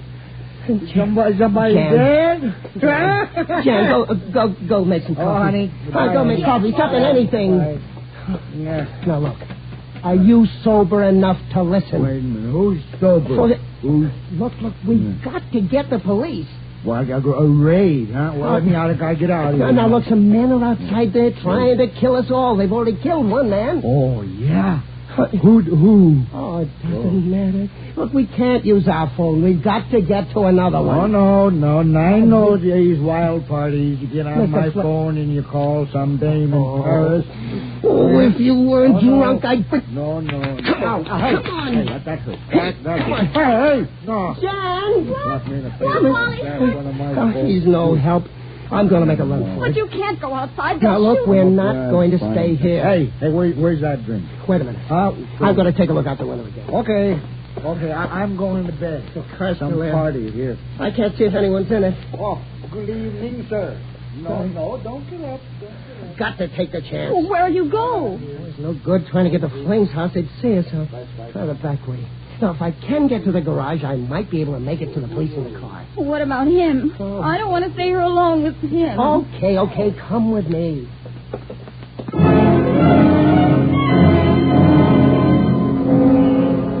We went out the back door.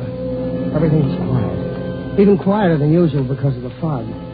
I knew that we couldn't be seen from the street, and if we were quiet, maybe...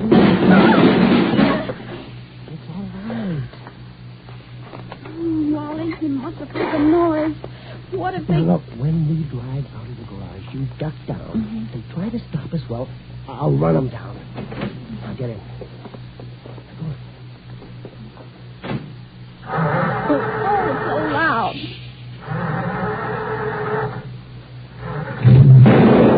It's all right. It's only a backfire. Hold on.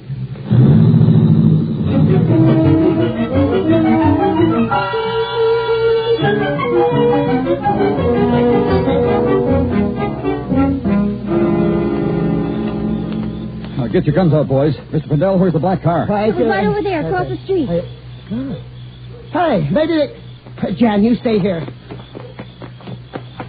Looks bad. Door's open. You wait, Mr. Findell. We'll go on first. You two guys watch the back. Okay, Sarge. Mr. Findell. Yeah.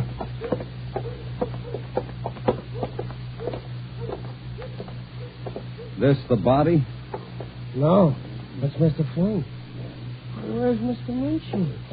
He's gone. They took him away. But the trunk's here. Look. Yeah. The jewels. They're not here. Oh, Mr. Minchin, he was here. Oh, listen, don't look at me like that. I tell you, there was a trunk full of jewels, and Mr. Minchin, he was... Oh, Jan! Jan, come on in and tell him. Jan?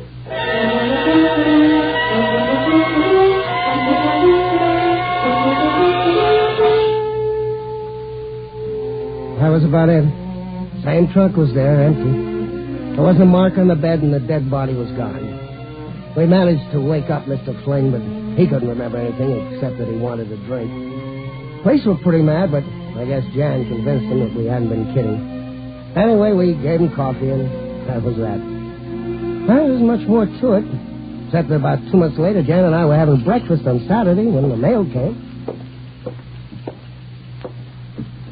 Honey, you know anybody in Mexico? I don't think so. More coffee? Yeah. Hood. This is from Mexico. I know, dear. You said so. Mr. and Mrs. Wallace Pindell. Who's it from, dear? Huh? Hey, Jan. There's some money in it. $200 bill. Well, let me see. What does the letter say? Dear folks, I'm sorry for the inconvenience I caused you. But it was my trunk and my jewels, and I had to get it back. So I know you'll excuse the little trick I played on you. Just before my disappearance, I put all our jewelry in the trunk and by letter ordered the sealed trunk to be sold at auction. But I got caught in the traffic, and you got it away from me. Enclosed as a token of my appreciation. Sincerely, Dexter Joslin, alias Anatole Minchie. Minchie? We better call the police. Why? Well, all those jewels. Well, he says right here they Well, I know, Now, let's just forget the whole thing, pretend it never happened.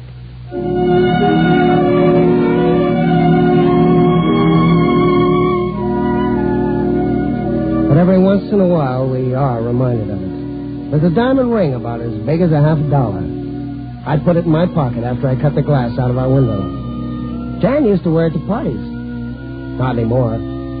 She thinks it looks too much like a fake.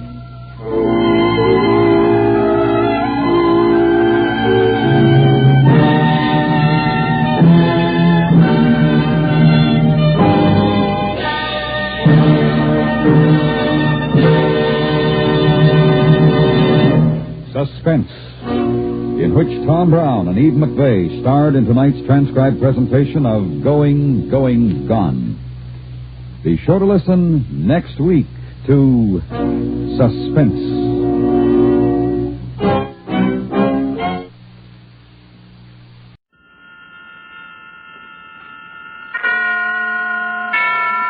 And now, tonight's presentation of radio's outstanding theater of thrills, Suspense.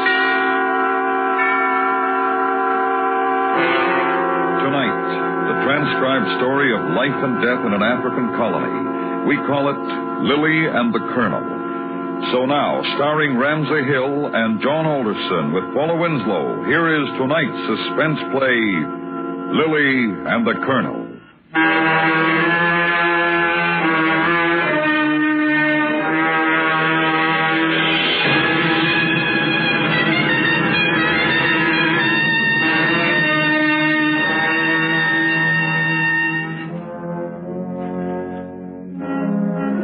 First met Colonel M.O.V. Abernathy at the Red Valley Club, Kenya Colony, East Africa.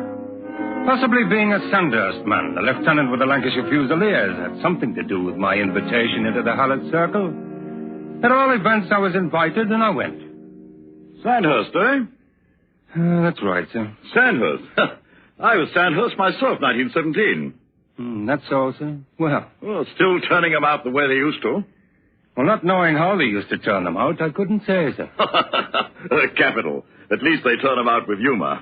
Only thing that's kept me alive, sense of humor. Yes, I can see that. And now you are here to save us from the Mau Mau.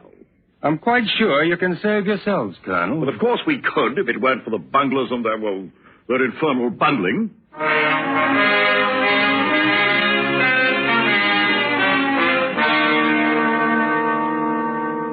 The second time I met Colonel Abernathy was under quite different circumstances.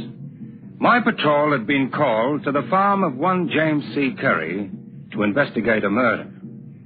On the way, I stopped by Colonel Abernathy's house and brought him along in case identification was needed. On viewing the remains, the colonel decided it was the body of James C. Curry himself lying under the rose bush. Neither of us said a word until we reached his house. You need a drink. I could use one, sir. Good.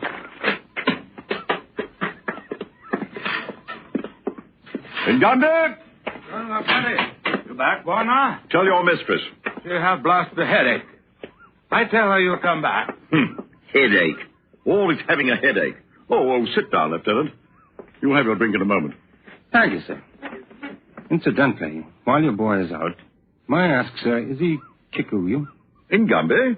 No, he's a Jaluo. Well, I think his tribe is Jaluo.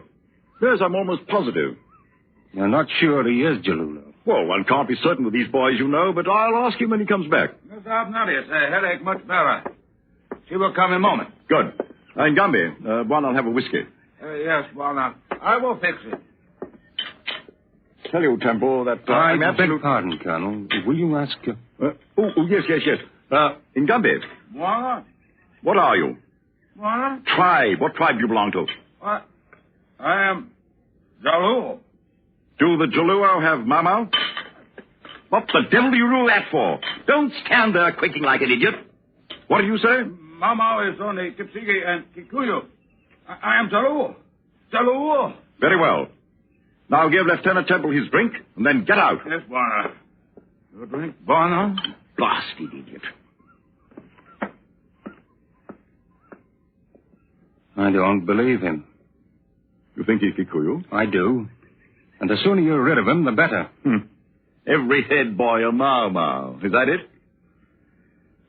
Weak, sir. Weak. It happened to Curry. Could happen to others. So you still want to save me? I'm only here to do what I can, sir. It's my job. Young man, what happened to Curry needn't happen to me. There are still those who know how to handle this thing, and alone if necessary. In my day, we knew how to keep the wog in his place. Full justice, mind you, but, also this. That pistol of yours may have seen its day, sir. Times are changing. Only because men have become too weak to prevent it, sir. Oh, Julian! Julian! Have you seen Saddikin? I don't know where that cat can be. It was the Colonel's lady. She stood half in shadow in the doorway, with something of a smile on her lips. An attractive woman, I thought, in her 40s, but when she came towards us and the light fell on her, I could see that what might have been attractive was only an illusion of powder and rouge, heavily proportioned and badly applied to an aging, unhappy face. My dear, may I present Mr. Charles Temple? How do you do? How do you do? Please sit down. As a matter of fact, I was just leaving. Oh, no, please. It isn't often that I have an opportunity to talk to a handsome young man. And from the outside world, too. What happened today, dear?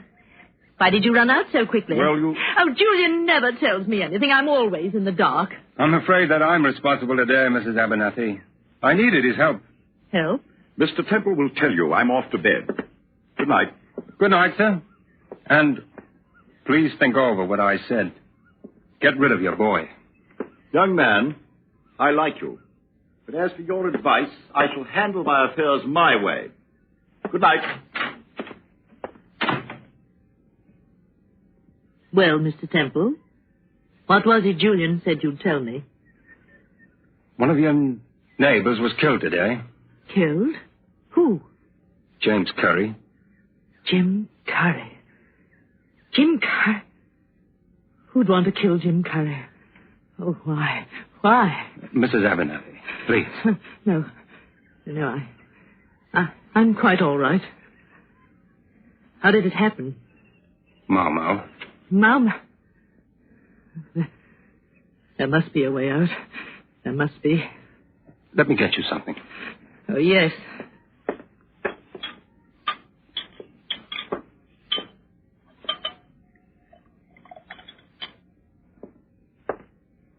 Here, drink this. Oh, thank you.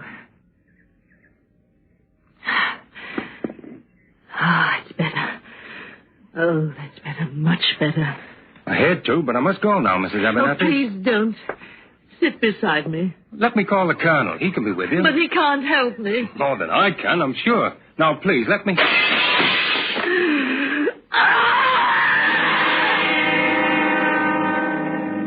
It lay, broken at our feet. A cat, strung up by the neck to a willow branch. Mrs. Abernathy's cat. And outside, somewhere in the dark, beyond the shuttered window, were those who had done the thing. It was the Mau.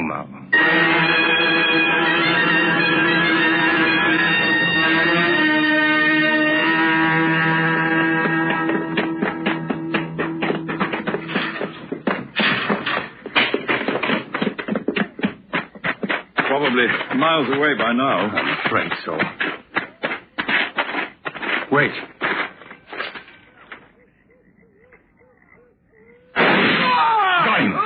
on.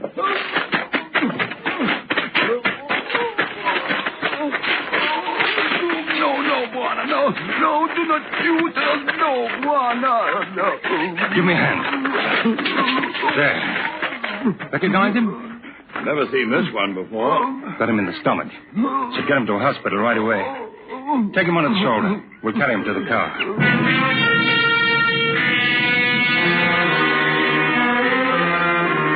Took him to the nearest clinic at Thompson Falls. And all night he hovered between life and death. All night I questioned him vainly and much of the next day. Toward the end, I asked him if he knew he was dying.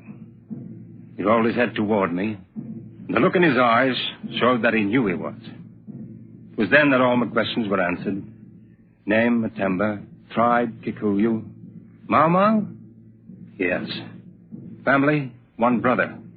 And this brother was Colonel Abernathy's head boy in Gumby. I went back to the colonel's house.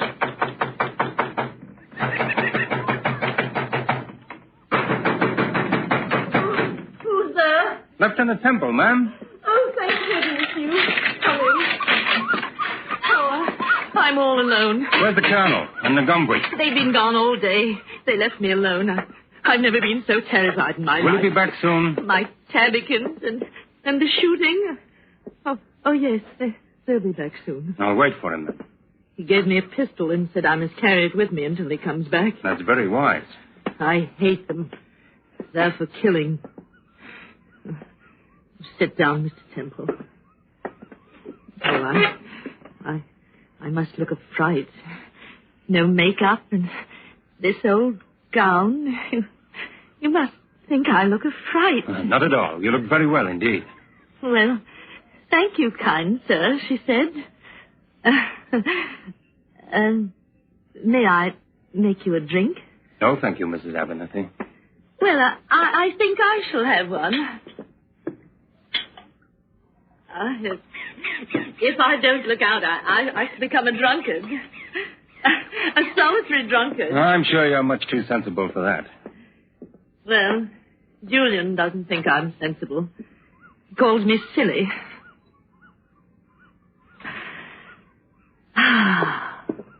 Oh, that'll make me feel much better.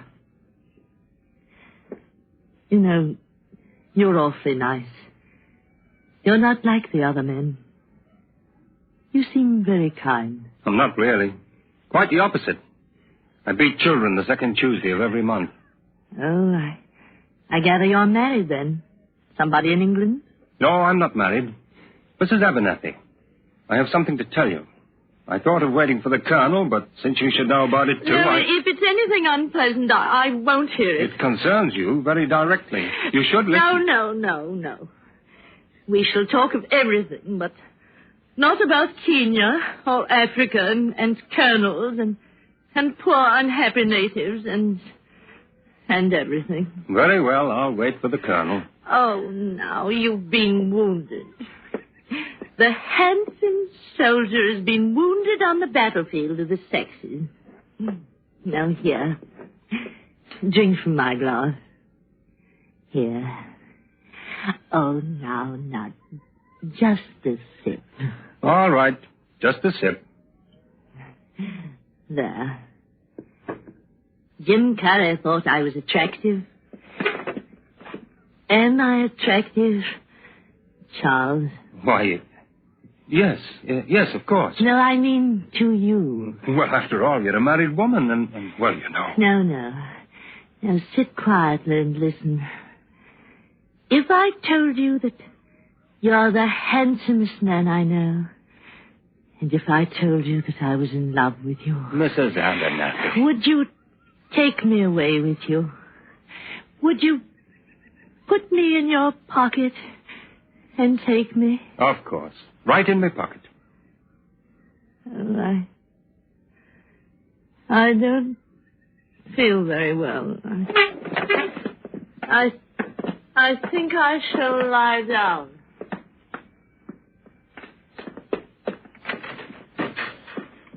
Poor old... Oh, Temple. Oh, I thought I couldn't be here when you came. Where's Lily? She's not well. I think last night was a bit too much for her. She's resting. Tell me, what happened to that beggar you shot? The man died early this afternoon. I was right about Ngambwe. What do you mean? We questioned the native all night. Just before he died, he confessed that he belonged to the Mau Mau. What has that to do with Ngambwe? They're brothers. Oh. Then he is a Kikuyu after all. Get rid of him, but quietly. We don't want to aggravate the situation. A lying devil. Don't worry, I know what to do. One more thing. I want you to place a light in your front window. What for? We shall be patrolling the valley tonight. We'll have a clear view of your house most of the time. In the event something happens, turn out the light. We'll know then that you're in trouble, and we'll be along in a jiffy. Right you are. Well, I must be off now. Goodbye, Colonel. Please be careful with Ngambwe. Goodbye, Temple.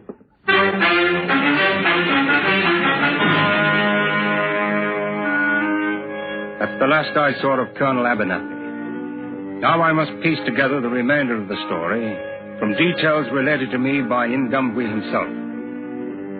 I've thought of it many times, and although Ngambwe was punished for what he did, I cannot in good conscience hold him totally responsible for what went wrong.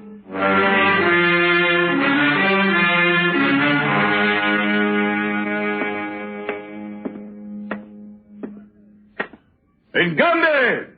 Yes, Wana. Come here. Wana? Ngambwe, you're a liar. Wana? What do you mean? You know very well what I mean. There was a man shot here last night, and he was your brother. Oh. My brother is on the reserve. He died here this morning, and he said he was your brother. My brother died? Moreover, you belong to the Kikuyu tribe. Oh. Jaluo. You would lie to my face, you dog. No. Maybe some Kikuyu.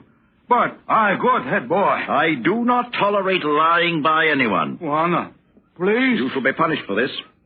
I hope at least you can stand up your medicine.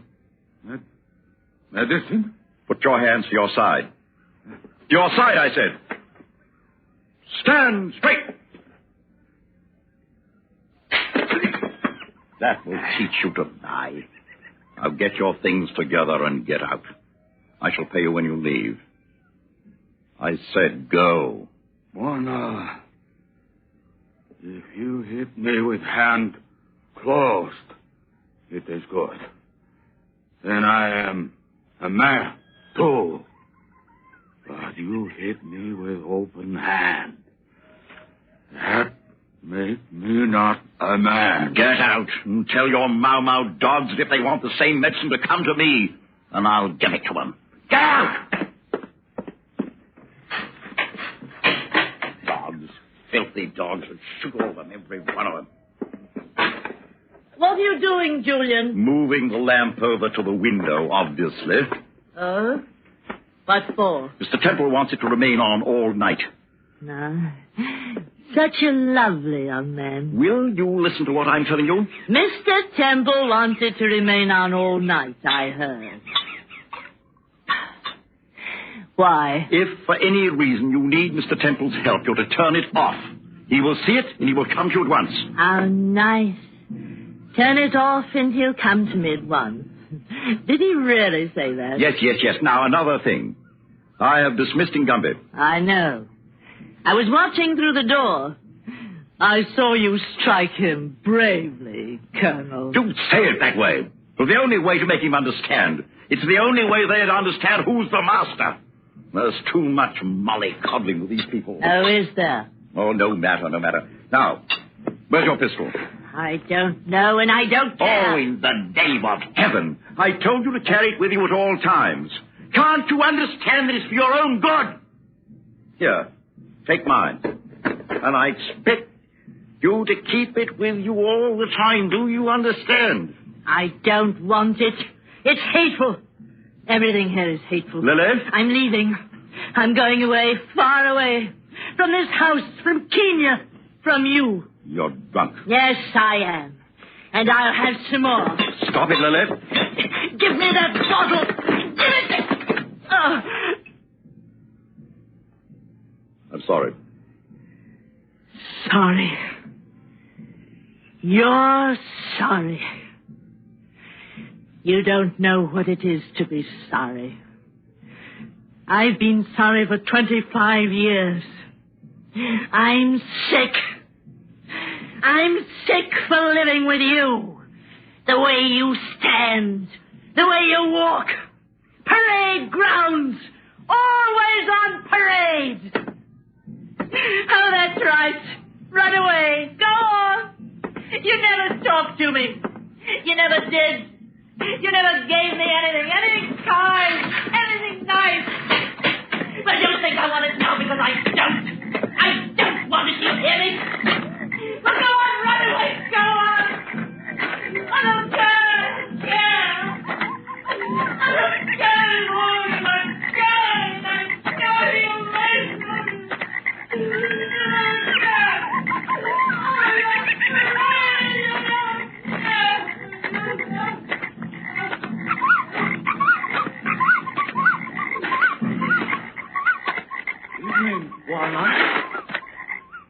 What? Who's there? Who's there? You hear me? Bosco! You hear me? Bosco, you hear me? Well, where are you? Gumby, is that you? Gumby, is that me? I'm armed. Come closer and I'll shoot. I can see all of you. I can see you better. You're not armed. Look, you forgot. Gumby, now listen to me. I forbid you to do this, you hear? Now, stand out in the open where I can see you. You're a coward, Gumby, and I don't deal with cowards. If you have grievances, we shall talk them over as men. You hear me? Today, you hit me. You make me not a man. You deserved it. Now stand out in the open where I can see you. Be a man, blast you. Ngumbe! I say, come out here! You cowardly devil!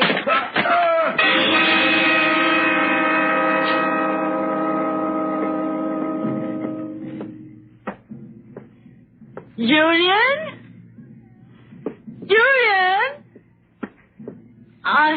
I know you're out there.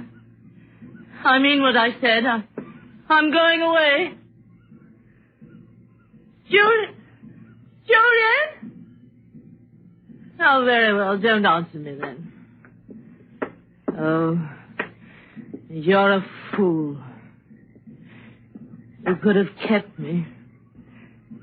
If you were kind. I only want kindness. Lieutenant Temple is kind. Oh, yes. How stupid of me. The lights. Julian said that Mr. Temple would come to me if I turned off the lights.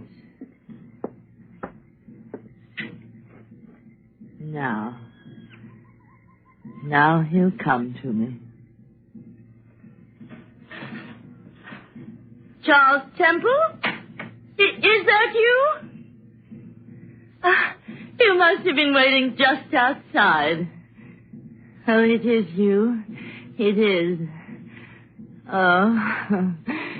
Oh, you come for me. Did you come to take me away in your pocket?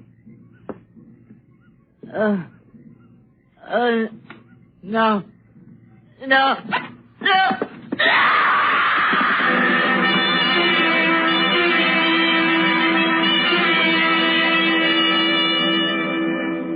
When I arrived with the patrol, the house was dark. My men found the colonel lying dead in a thorn bush.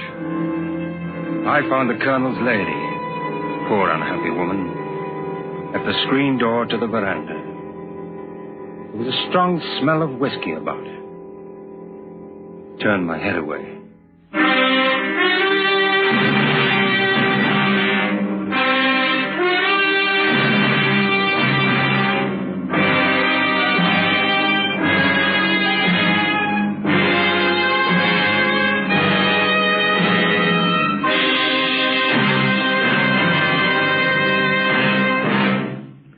Suspense, in which Ramsey Hill and John Alderson with Paula Winslow starred in tonight's transcribed presentation of Lily and the Colonel.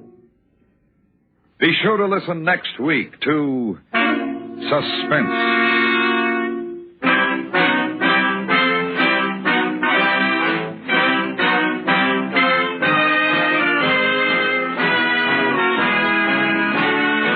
Suspense is produced and directed by Anthony Ellis.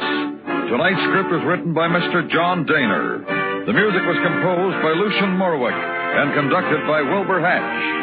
Featured in the cast were Dave Young and Joe Duval.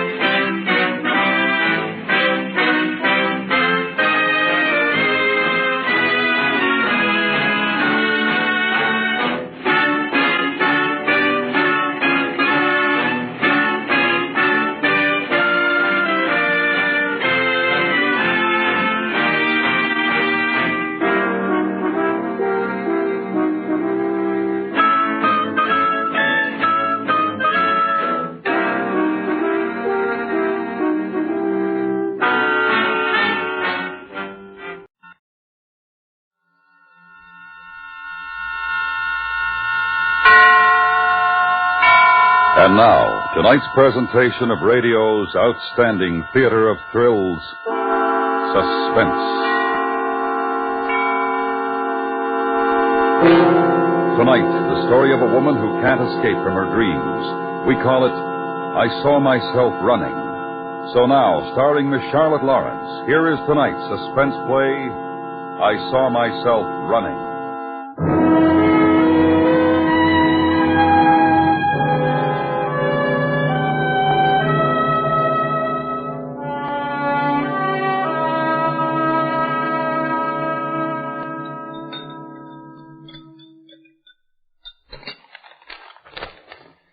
Through the magazine section, sweetie? Thanks. You want the woman's page? No, thanks. Freddie. I had the strangest dream last night. It scared me. Why didn't you wake me up? Why? Wouldn't have done any good. The funniest thing, it was a nightmare, I guess. You know, the kind where you see yourself running away from something or somebody. Too much brandy. I want to ask you. It's very important. What, darling? Do you notice how sometimes, in a dream, everything is happening to you, then suddenly you find yourself standing there watching it, watching yourself, and you say, it's a dream, and I don't have to be frightened because in a minute I'll wake up. Yeah, I guess so. Well, last night, a lot of other nights it's been different. Starts the same way. I'm running away. Somebody I don't know is following me. And then there are two of us. Both me. Running. Coffee still hot? Freddie. Sue. Honey, I don't know anything about dreams. If you want to know what I think it means, I don't know. Offhand, I'd say that last brandy. More coffee?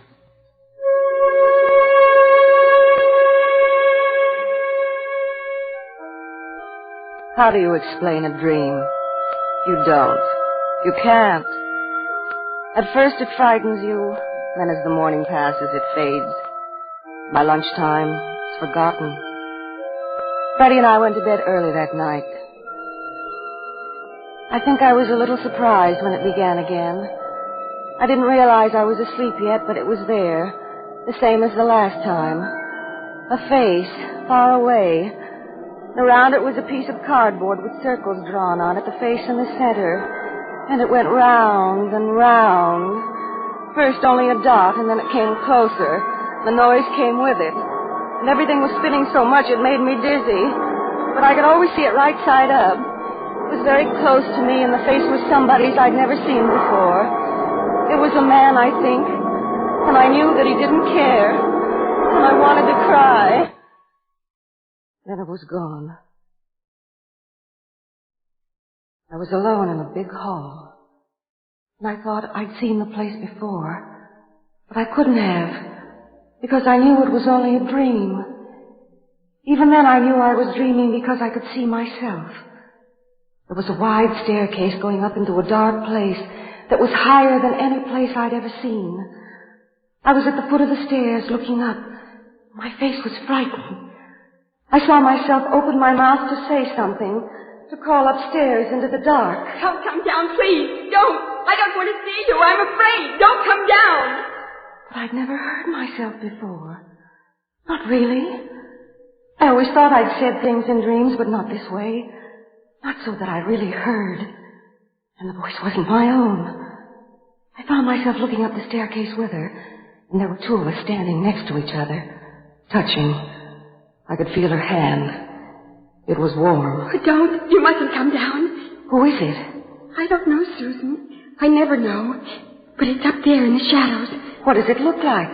Listen. I'm afraid. It'll come down soon and I'll try to run, but I won't be able to get away. It's always the same. Oh, this is a dream. It's a dream. I'm having a dream.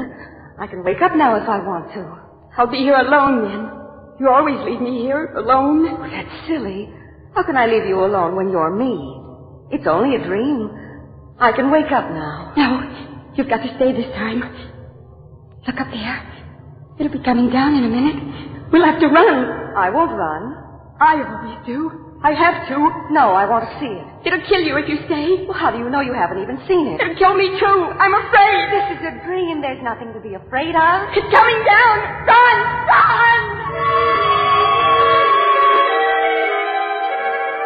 We ran, the both of us. And all this time in all my dreams, that girl I'd seen hadn't been me at all.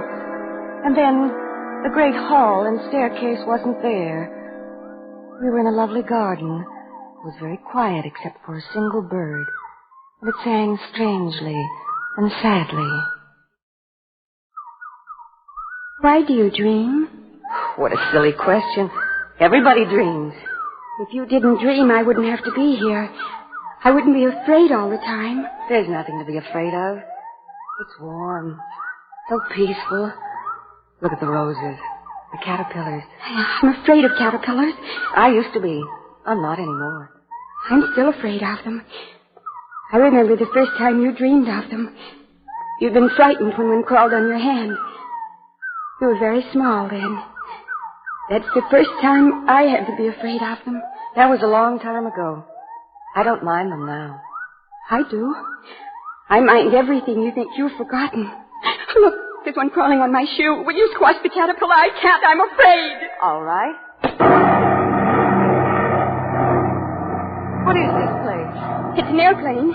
I've never been in an airplane before. I know. I'm afraid of them. I'll fall out. Hold on to me. You won't fall. It's only a dream. You keep saying that. What? It's only a dream. Doesn't matter to you. You can wake up. I can't. I have to stay. I have to live with this all the time. Where are we going? I don't know. Look. We're going to fall. We're going to fall now. It'll be all right. We've got our parachutes on. I know. You have to count to 3 or 10 and then pull the ring. I've seen them do it in the movies. We'll be all right. We'll jump. No, I can't. I can't. We've got to. I can't. Such a nice floating sensation. I'd no idea we were so high. I've got to count to 10 and pull the ring. 1, 2, 3, 4, 5, 6, 7, 8, 9, 10. I can't find it. I can't find it. It won't work. I'm going to die. I'm falling. I'm going to die.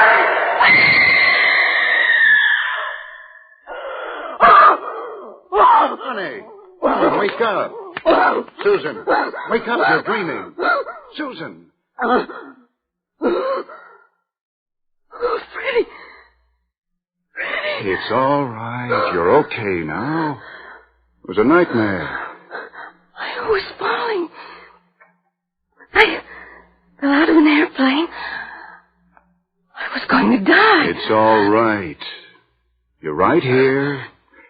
Everything's fine, and it's nearly 4 o'clock. Come on. You climb in with me. Freddie, I don't want to dream anymore. I'm afraid.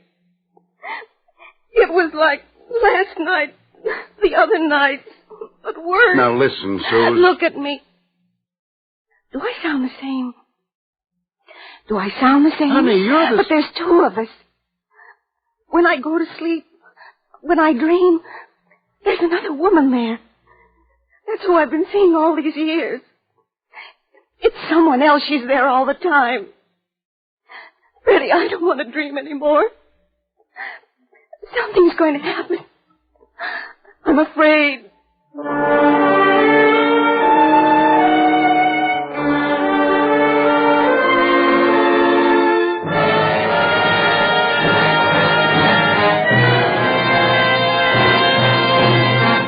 You are listening to I Saw Myself Running, tonight's presentation in radio's outstanding theater of thrills, Suspense.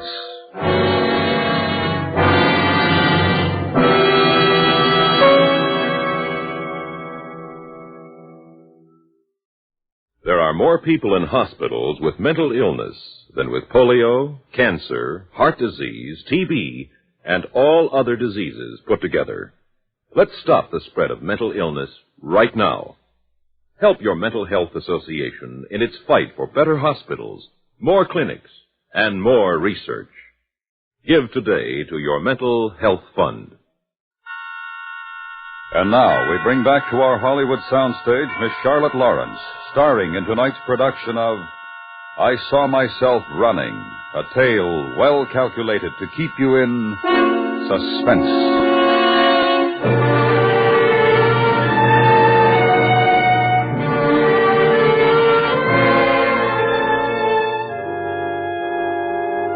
Freddie took me to the doctor. I tried to tell him about the dreams. When I finished, he examined me, tested my heart and blood pressure. Then he said, Susan, you're tired. That's what's the matter with you. But I haven't been doing anything to be tired. Really, I haven't. You're overwrought. Well, it's not serious. You're in good shape. What you need is to get away for a few days. I feel all right. Just that dream. The girl. The one who looks like me. I want you to forget about that dream. It's only because you're tired that you have the dream in the first place. Now, I'm going to give you a sedative to take just before going to bed. A few nights' good sleep, and you'll be fit as a fiddle. I don't want to dream anymore. That's all. Patted me on the arm, smiling. Freddie smiled. And I took the little box of sedative pills home with me. I couldn't tell them. I couldn't make them understand. That night, I decided that I wouldn't sleep. I'd stay awake. And if I was awake, I couldn't dream. At 7 o'clock, when Freddie got up, I pretended to still be asleep. I heard him making coffee. Then he came back in, kissed me, left for the office. Somehow, I stayed awake the whole day. I tried to buy something at the drugstore to stop me from sleeping. They wouldn't give it to me without a prescription. And then, at 5 o'clock, Freddie called to say he had to entertain some out-of-town people that night. After that, I had to lie down on the living room couch because I felt sick. I won't.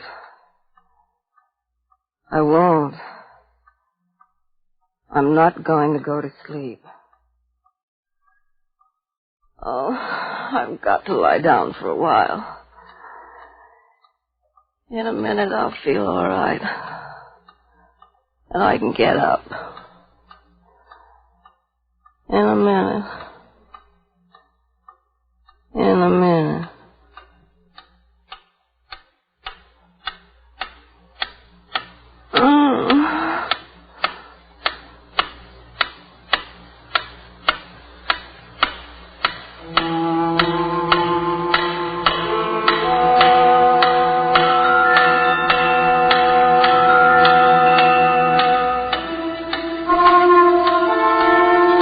There's that big hall again, on the staircase.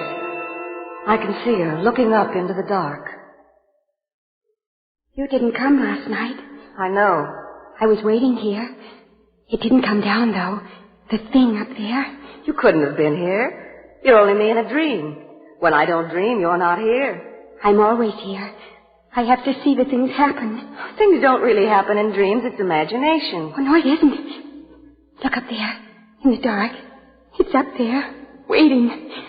Soon it'll start to come down. How do you know? It does, and we'll have to run. But if we run, we can't see it. Perhaps if we didn't run and we saw it, we wouldn't be afraid anymore. It's going to come down. I know it is. We won't run. We'll wait for it. I can't. I'm afraid. Well, you're me. I'm not afraid now. You can't be. Look. The darkness at the top of the stairs seemed to move, take shape. And I heard her screaming. Slowly, painfully, she turned away from the stairs and tried to run. Her legs moved, but she stayed in the same place. Then the darkness started to come toward us. It swirled down the stairs, and there was a figure in it and a face. But the mouth in the face wasn't a mouth at all. It had no form, and the face changed and grew bigger, came closer. Around it, an awful blackness. And I saw myself running.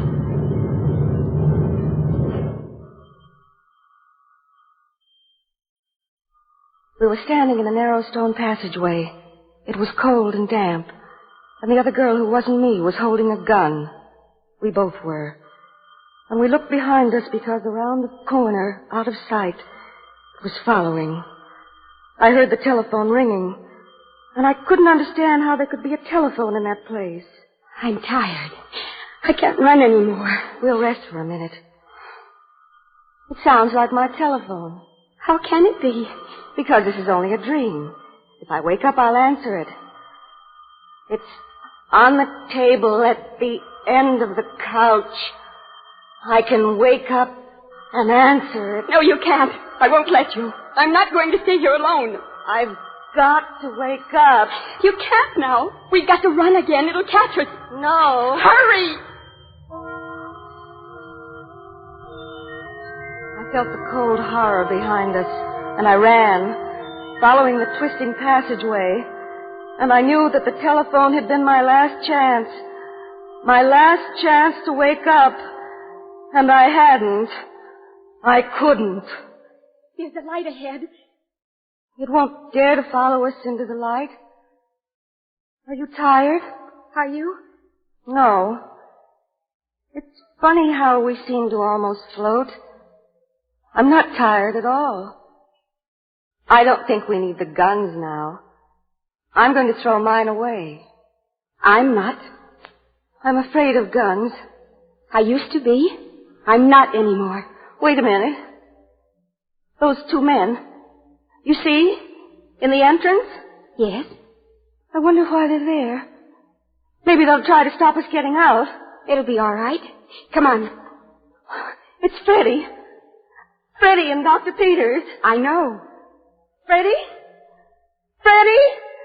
It's me. Susan. Stay where you are, Susan. Don't come any closer. But it's following us. We've got to get out. You'll have to go back. No. Go back, Susan. Go back into the passage. Oh, no. No. You can't come out anymore, Susan. Oh, but I must.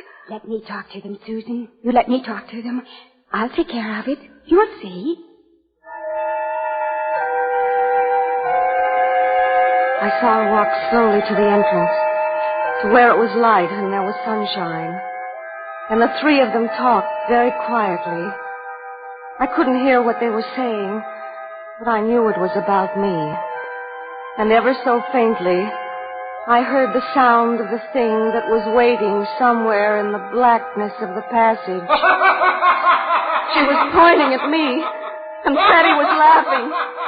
And it made me angry. So angry that I forgot to be afraid. I ran over to them, and as I did so, they blocked the entrance, linking their arms to keep me back. She's told us all about you, Susan. It's taken us a long time to find you out. Oh, stop it. There's no such person. She's me. She's Susan. This is only a dream, and I can wake up whenever I want. Stop it! Stop it! It's true. Ask her. She'll tell you. My dear Susan, how can we ask her if you say she doesn't exist? You're tired. Overwrought. Oh, I'm not. You mustn't say that. It isn't true.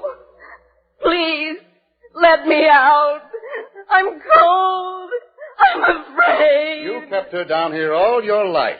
Now, because you're afraid and cold, you expect us to let you out and make her go back inside. Freddie, it's me. I'm your wife.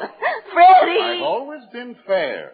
I want to be fair this time. We have to be fair. Sue, what do you think?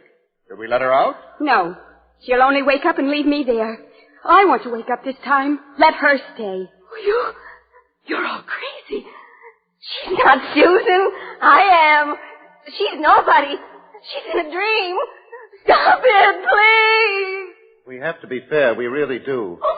If you only weren't so tired, so overwrought. I suggest we take a vote. Yes, that's eminently fair. A vote. I think so, too. Yay or nay? We let her out, yay. We don't let her out, nay. Sue? Nay. Doctor? Nay. And I cast my vote. Nay. The vote has been taken and duly recorded. You can't make me stay here. I won't. I think that you'd better talk to her. You're a woman. It's better that way. Doctor and I'll wait for you outside. All right. Don't be afraid. You don't have to be afraid now. That comes later when you have to go back into the passage. When I wake up. You can't wake up. Never. You're not alive. I want to tell you something. I'm not going to be like you. I'll never dream ever again. You're going to stay here alone, just the way you made me do it all your life. You can run. You can run and never be able to escape. But I shan't come here to be with you. It's waiting for you. Can you hear it? No. Please. Don't make me. Please. It'll get me. Please. It won't get you if you keep running, but you mustn't ever stop. I'm afraid. It's dark. I'm afraid. Please. Don't make me go back. I'm Susan. I've got to wake up. Please. I'm afraid. It's so dark. So dark. I've got to run. Run.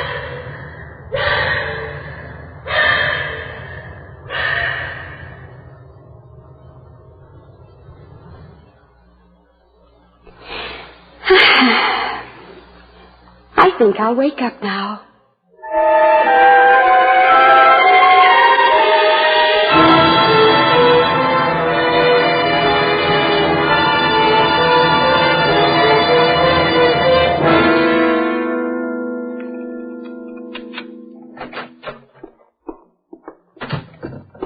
Susan! Susan! Oh, darling. Are you all right? Susan? Oh. I called you, but there was no answer. I was worried. You all right? Feeling better? You look better. Say, you know what? I've arranged to take 5 days off from the office. We'll go to the mountains.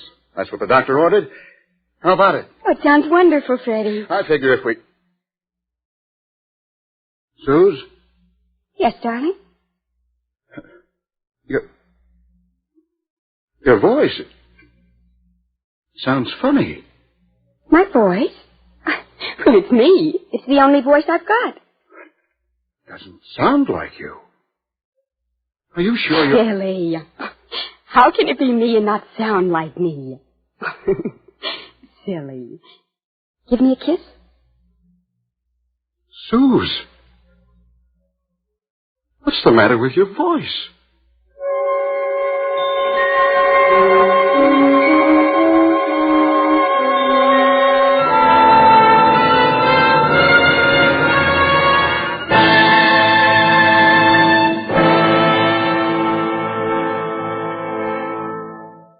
Suspense, in which Miss Charlotte Lawrence starred in tonight's presentation of... And now, tonight's presentation of radio's outstanding theater of thrills, Suspense. Tonight, the story of a school teacher who finds the unexpected on a Mediterranean cruise. We call it Birut by Sunrise. So now, starring Miss Mary Jane Croft, here is tonight's suspense play, Birut by Sunrise.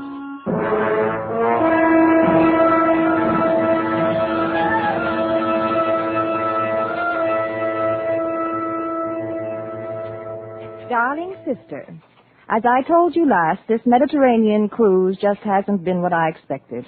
We've sailed from Birut, but I'm still shaking. After yesterday, honestly, I was positive I'd never see this good old ship again.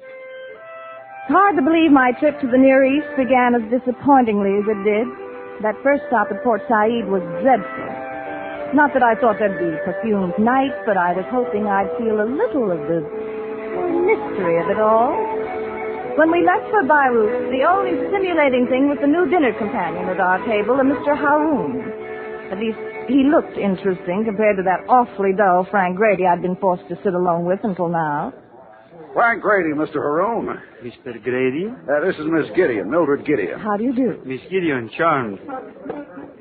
You are both Americans?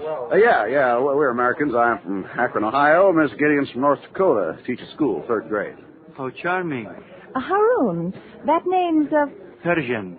Oh, yes, of course. They say Beirut's really something to see. Beirut. One should see it at sunrise for the first time.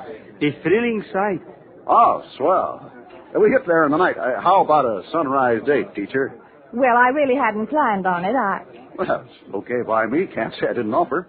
Well, Birut, here we come.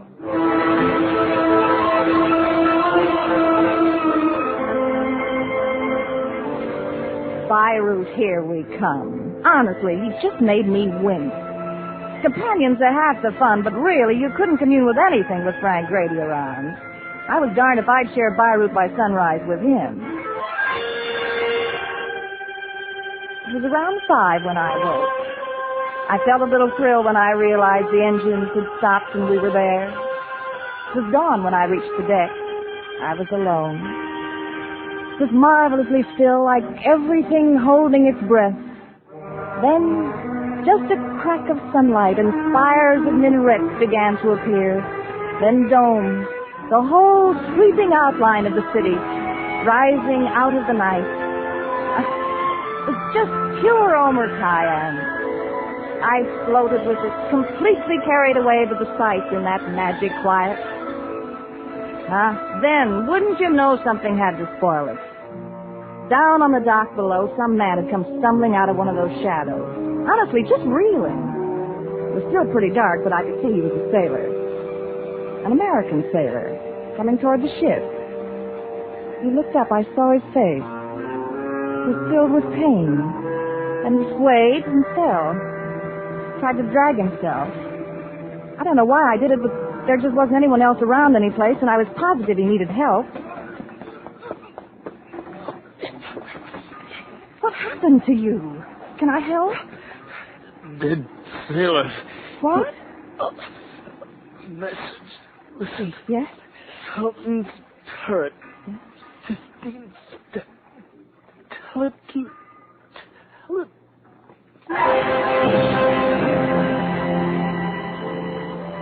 Then I saw it. A knife buried in his back. He just died. I turned and ran. Oh, I'm terribly sorry. Oh, you are American. What are you running from, Mademoiselle? Down the street, back there on the dock. Oh, are you a police? Yes, Mademoiselle, Beirut police. I presume you are from the passenger ship? Yes, that's right. On the dock, there's a dead man. A sailor, there's a knife in his back. Yes, of course.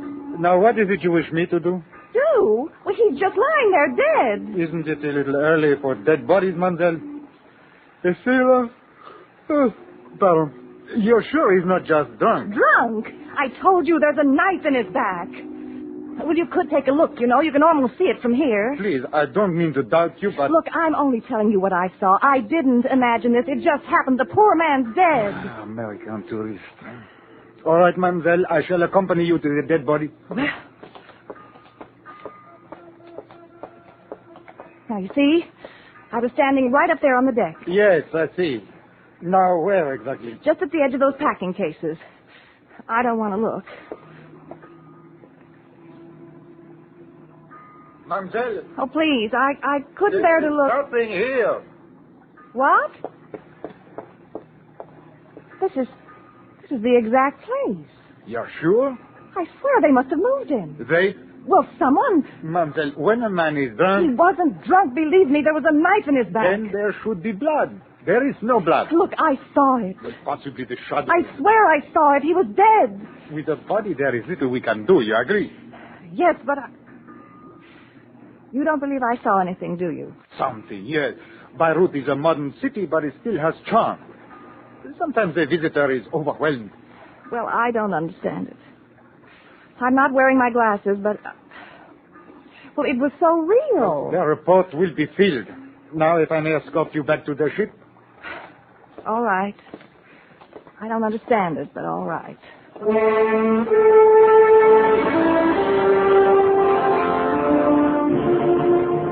I felt absolutely ridiculous. The policeman couldn't help thinking I was only a giddy, excited tourist. Saying any more would just make it worse. I looked back at the place. It was broad daylight now, and everything did look different. Well, there wasn't anything to do except try and push it out of my mind if I was going to enjoy Birut at all. When I got to my cabin, I put some cold water on my face and went up for breakfast. Hey, you're late this morning, teacher. Oversleep, did you? No. I was just buying some film for my camera at the ship's store. Good morning, Mr. Haroun. Good morning. Well, Birut, here we are. Hey, see the sunrise, teacher. Thanks for the suggestion, Mr. Haroun. It was really something. Did you see the sunrise, Mr. Grady? Well, sure, from a porthole. Not from the deck? No, I just got out of bed, took a look, went back to sleep. Oh. It looks like a pretty good town. A little on the gaudy side. Hey, you're signed up for the tour, aren't you? I haven't yet. Well, you better hurry. Are you going on the tour, Mr. Haroun? I am familiar with Birut. Oh, well, then you must know those little out-of-the-way places that tourists ordinarily don't see. Some? The Street of the Seven Nightingales? Oh, I'm just dying to see something like that. Well, you know, tours are so commercial. You want to see some of that hoochie-coochie stuff? Why, teacher, That's not what I mean, Mr. Grady. If you were at all sensitive, you'd... Oh. You understand, don't you, Mr. Haroun? A touch of Omar Khayyam? Oh, that's it. That's it exactly, to be a part of it. To see and feel antiquity with someone who... I could show you, Miss Gideon. You must think I'm rather forward, but... But unfortunately, I have business. Oh, I see. The tour is really excellent. It will not disappoint you. I have taken it myself. Sure, there's still time to sign up. We'll have big time, just like Port said. Well, I guess I'd better go get my things. Atta girl. I'll go put your name down. See you this evening, Mr. Haroun? You will have a nice time, I am sure. Yes. Well, goodbye. Meet you at the gangplank, teacher. Now, hurry up.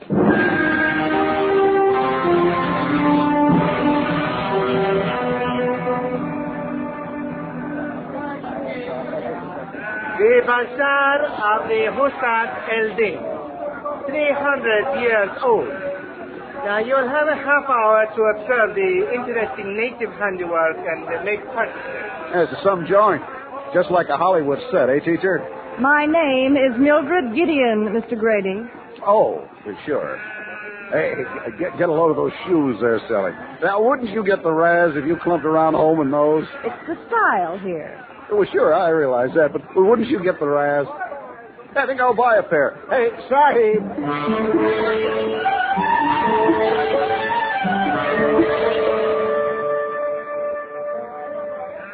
The marketplace of Rashamir, 500 years old, from our slave market. You will have a half hour to observe the interesting native handiwork and make... Slave market. This dump doesn't look like the one in the movies. Really, Mr. Grady, do you have to compare everything with home? Use your imagination. Let it come to you. The camels coming in carrying new slaves for sale. The slave dealers cracking whips. Can't you see it? Say, that's pretty good. Did you read it somewhere? Oh, forget it. Just forget it. I gave up after that. Frank Grady was going to be Frank Grady, and that's all there was to it. I tried to slip away, be alone for a minute, but he was just like a leech. Our teacher, better stick with me. You don't want to get lost, do you?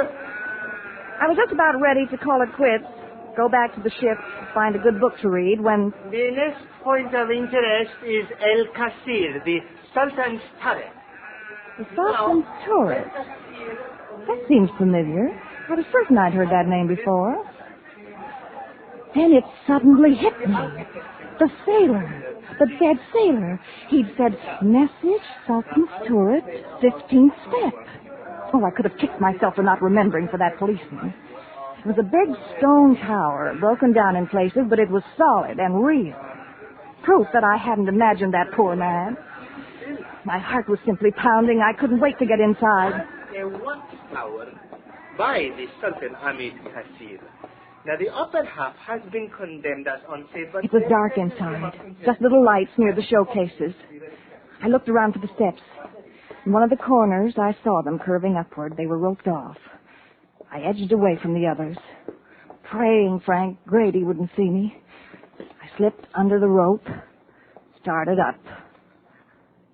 1, 2, 3, 4, 5, 6, 7, 8, 9, 10, 11, 12, 13, 14, 15. It was very dark, only a glimmer of light. I waited. Felt as if there was someone else there in the shadows. Then a tiny white something caught my eye, a piece of paper. I picked it up. I looked at it. There was writing. It said, Ship 6. That's all. Well, Miss Gideon. Mr. Haroun. I have been waiting for you.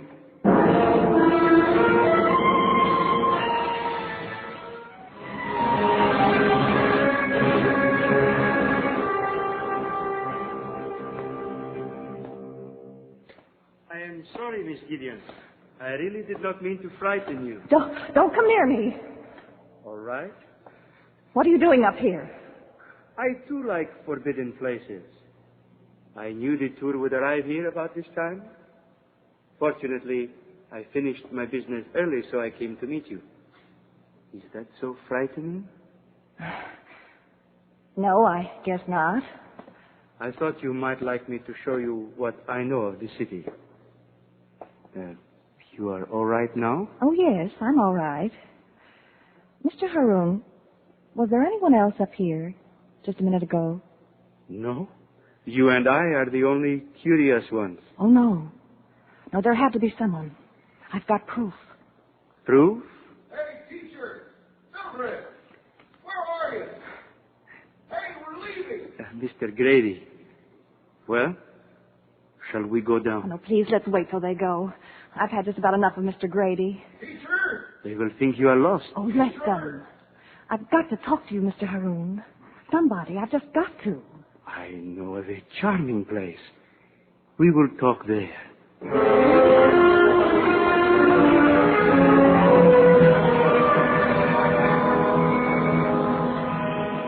We waited for the tour to leave. Then I took hold of Mr. Haroun's arm, and we started down those awful stairs. It seemed like hours to go through the darkness, and I shuddered all the way to the bottom. Then we were out in the sunlight, and I felt like breathing again. We walked, gave me a chance to pull myself together. Finally, we stopped in front of a little place. Didn't look like anything from the outside. And Mr. Haroun opened the door, and we went in. What do you think of it? Oh, it's just charming. Oh, this garden, it's the Arabian Nights. It must be very old.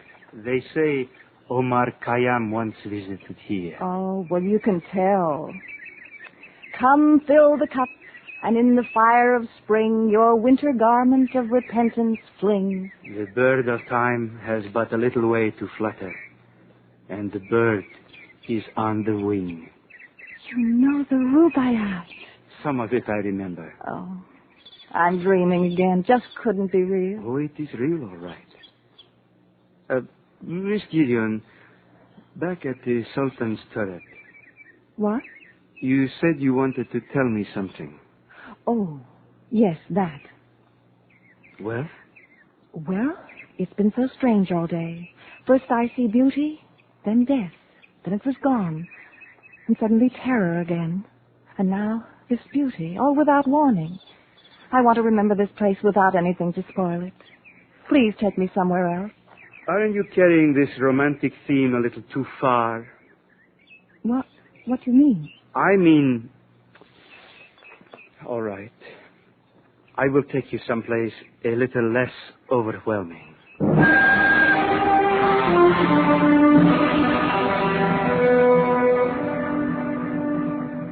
Look, it's almost sunset. Funny I didn't realize it was so late. Just this place, and we will go back to the ship. Oh, up these stairs? If you please. Oh, the view. There's the harbor. And there's our ship. We'll make it back in time, won't we? In here, Miss Gideon. Oh, it's a nice room, but Oh, the view from this window. It's lovely. Is that what we came to see? Not exactly.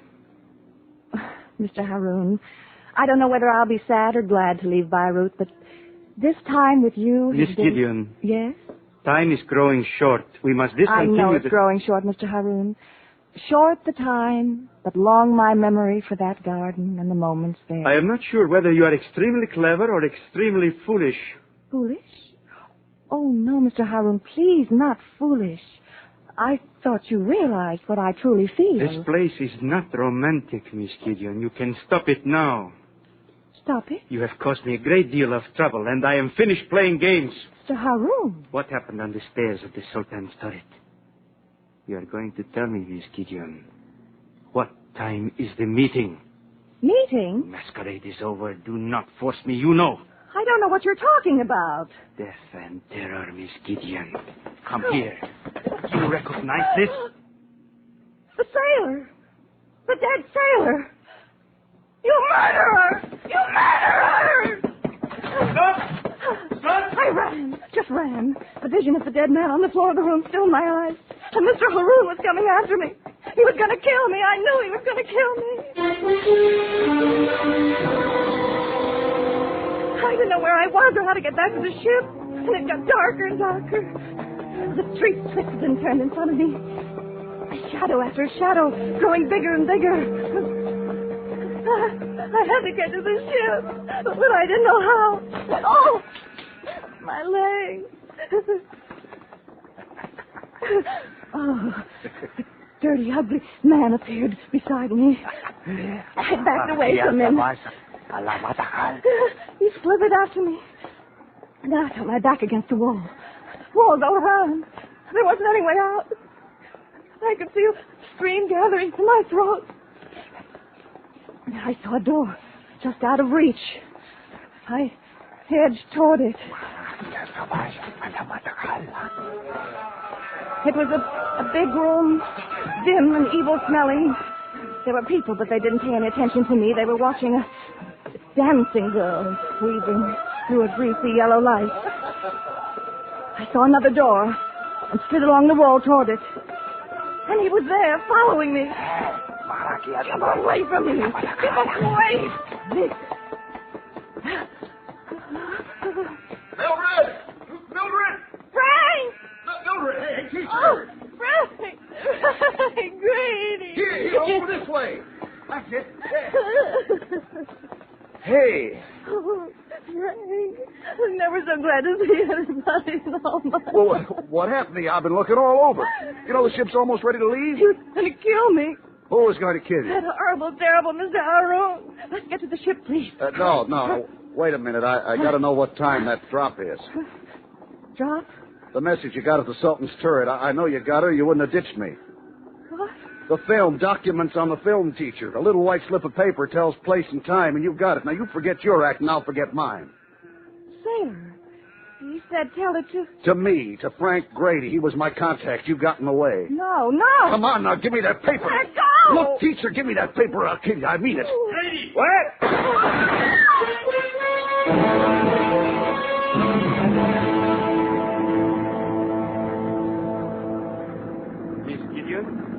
Is what? Mr. Haroun, don't touch me. No, it is all right. Everything is all right, I assure you. All right? Where am I? The pilot's launch, Miss Gideon. I'm escorting you back to the ship once more. Policeman. We are sorry you had to go through as much as you did. It was imperative to find out which one was the spy, Mr. Grady or you. Spy? Dealers in state documents, collected and sold to the highest bidder. We knew someone would meet the sailor. Oh, I see now. Then you didn't... He was stabbed in a street brawl before he could reach the ship. Unfortunately, you complicated things also, for us as well as Mr. Grady. I am sorry I had to treat you roughly at the house on the hill. Because you thought I... And I thought you... Oh, Mr. Haroun, I'm so glad I was wrong about you. I don't mind anything now. I am staying here in Birut. I wish you a pleasant trip and bon voyage. Perplexed no more with human or divine. Then tomorrow's tangle to the winds resign. Thank you, Mr. Haroun. Thank you very much.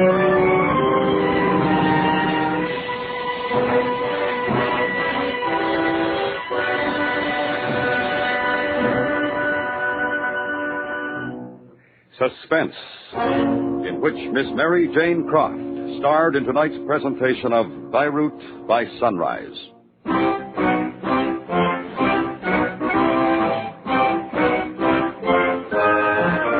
Suspense is produced and directed by Anthony Ellis. Tonight's script was written by Mr. Richard Chanley. The music was composed by Lucien Morawick and conducted by Wilbur Hatch. Featured in the cast were Hy Averback, Jack Crucian, Don Diamond, and Ben Wright.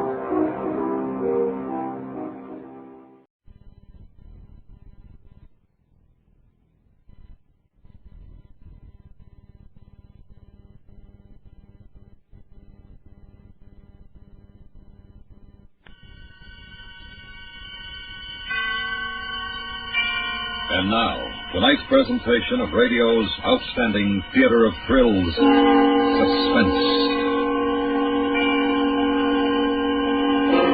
Tonight, the story of Frankenstein, written by Mary Shelley, and starring Mr. Tracy Harris and Mr. Herb Butterfield.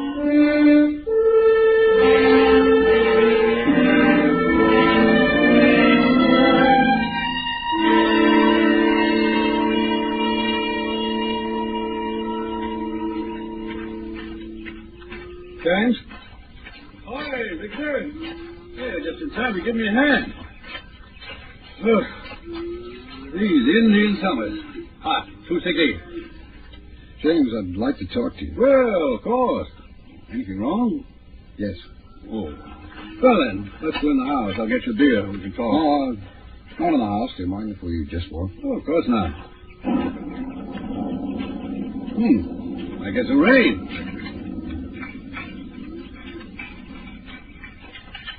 When's Elizabeth coming home? Tomorrow or Tuesday, I think.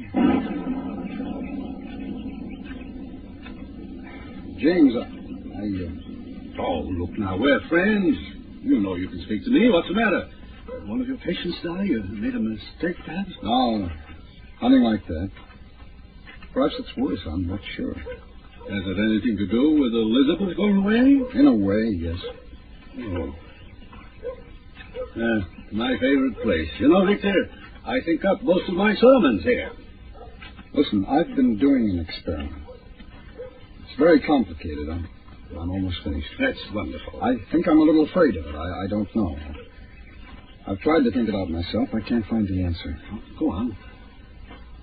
You've got to promise that you'll never breathe a word of what I'm about to tell you. You have my word. You swear? Oh, I don't usually break my word. I'm sorry. Well, look, I've made something. It's tremendous. It's impossible. But I think I've done it. And it goes against everything you believe, James. What? Well, what have you done? I put it together.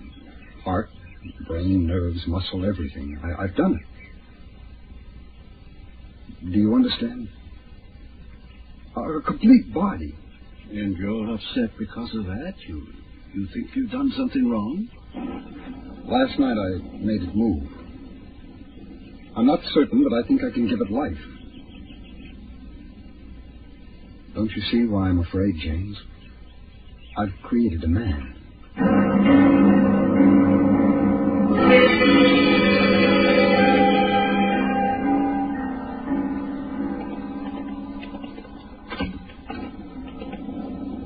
You don't have to see this thing if you don't want to. Where is it? In my lap.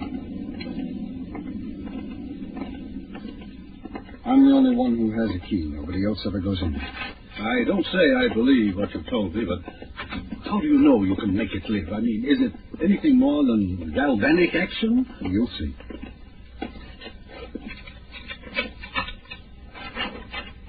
Go ahead.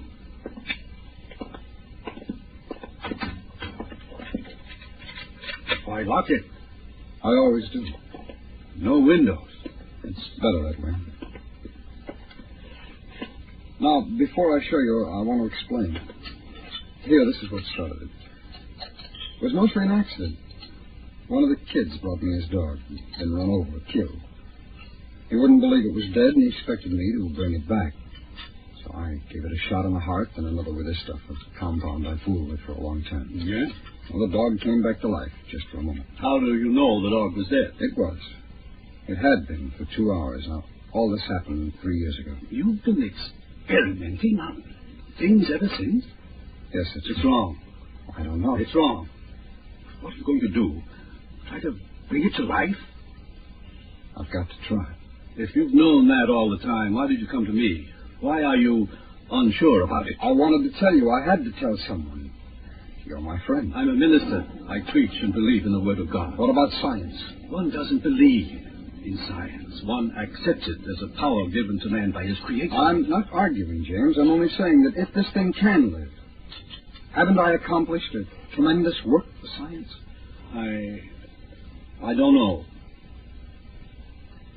Do you want to see it? No. No, I don't. But I must. Oh, it's not terrible to look at. I've done a pretty good job on it. It isn't quite finished. The face, mostly.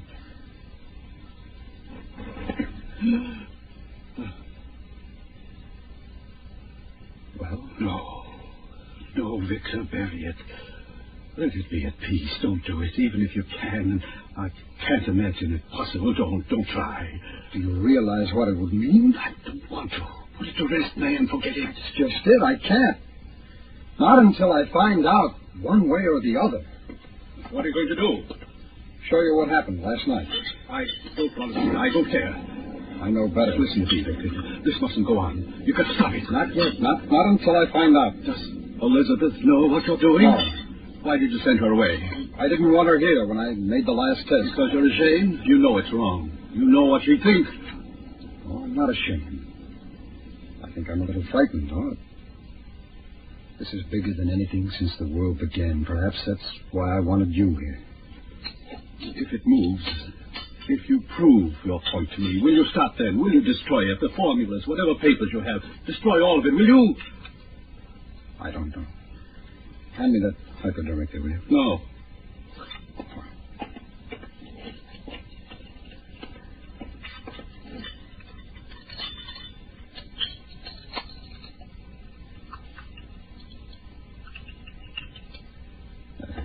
If I say I believe you, Victor... You don't have to be afraid of it. It couldn't hurt you, you know. There's only enough of this stuff to stimulate a very small portion of its brain. I'm not afraid of it. I'm afraid for us all. I've never preached to you, Victor, but... It moved its left foot last night, then the right. I'm going to try the arm now. Will you... Oh, move the light over here, will you, please? Thanks. Now, watch carefully. It only takes a few seconds.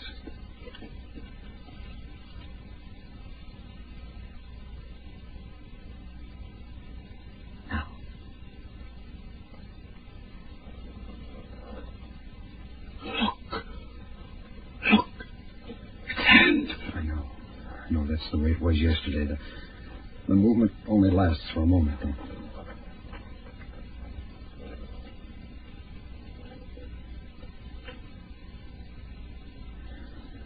That's all. I don't know what to say. I don't even think I understand what I've seen, except that it's terrible. Why? Because you don't understand? I'm afraid, if you like. Afraid for you, for what you've done. That thing lying there. You've got no right. I won't allow... What's that? What's what? Listen. Where's my stethoscope? It's impossible. It wasn't a knife.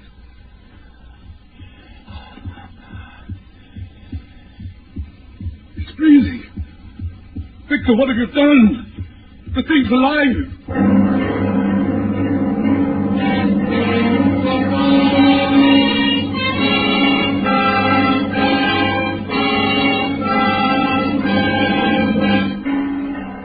Listening to Frankenstein, tonight's presentation in radio's outstanding theater of thrills, Suspense.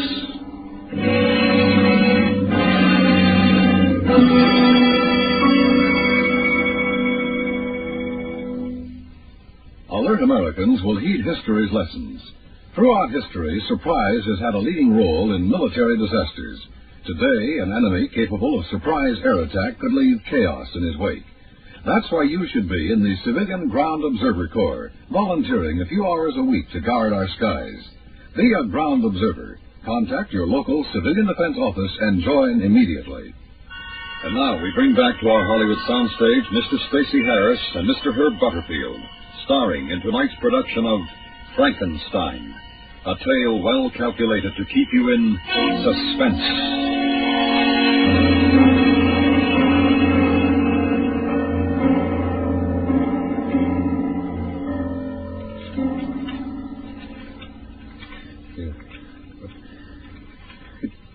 Enough, it couldn't have. 10 cc's. 10 yesterday. Unless the drug's are cumulative, maybe that's it. Has it moved again? No. And his eyes are open. What are you going to do? Now? Listen to its heart again. It's got to be destroyed. We've got to put it in. Be quiet. It's inhuman. Don't you see what you're doing? You can't give it a soul. You can't. How do you know? How do you know what I can give it? I've given it life, haven't I? It sees, breathes, moves. Perhaps it hears. Yes, I wonder, does it hear? Hey! Did you see that? It blinked, the head jerked. James, it hears. It's aware of sound. Does it feel pain? Don't! It's not an animal. You owned it like a man. Give it the dignity of one. I won't let you do that. I've gone this far. Put down that scalpel. What are you going to prove by that? I think you must be mad. I didn't interfere with your work. There's something at the door. Yes, I know. Better strap it down on the table.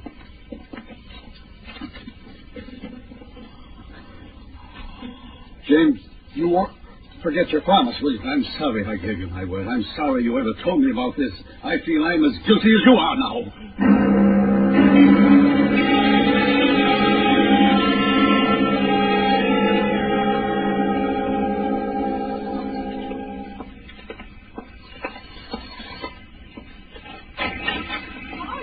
Whatever took you so long? Hello, James. Hello, Elizabeth. I tried to call you from the station, dear, but the line's out of order. Oh, I'm sorry. Did you have a nice time? Lovely. Everybody sent their love. That's good. What a fine pair of sober sides you are. What did you do, darling? Break one of my good dishes? I knew I should have left you alone. Well, what are we all standing alone for? Come on, let's Elizabeth, I must be going. Well, it's raining very hard. I'll be all right. Well, then you'll have to take an umbrella. There's one in the kitchen. Are you going to tell her? No. You won't unstrap it from the table, will you? Not yet. I'll try to come back later. I want to think. About what? You've changed since you came to see me this afternoon. You don't really care what I think now, do you? I suppose not. Thanks anyway, James. Are you going to let it live? Oh, that's funny coming from you. Have I the right to kill it? I'll tell you this, Victor. You're doing something you have no right to do. Something that you don't even understand. The creation of man isn't your job. It isn't mine. I know your bright scientific mind's laughing at me. Here's the umbrella, James. But I wish you'd wait until the storm goes. I really must get back. Thank you, Elizabeth. I'll return it tomorrow. Goodbye. Well, what's the matter with him? Have you been arguing religion again, Victor? Oh, no. No, dear. No. I'm doing a little work in the lab. It's rather important. Do you mind? What is going on, dear? There's something. No, dear. Nothing at all. There isn't. I know there is. What's the matter? I've told you nothing. I've got to get back to work now.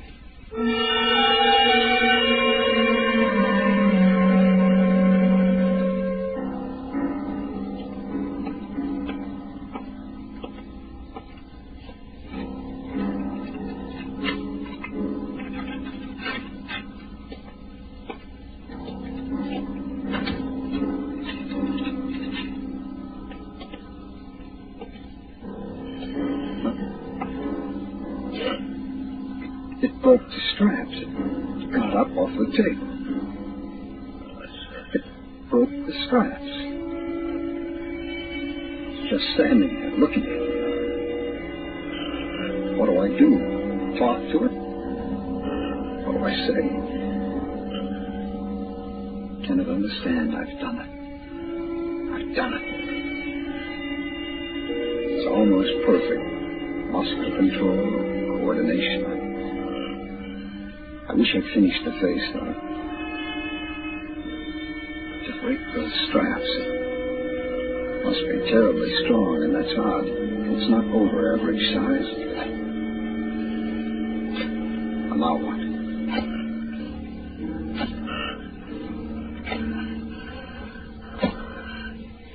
Can you understand what I say? Do you feel any pain? Are you hungry?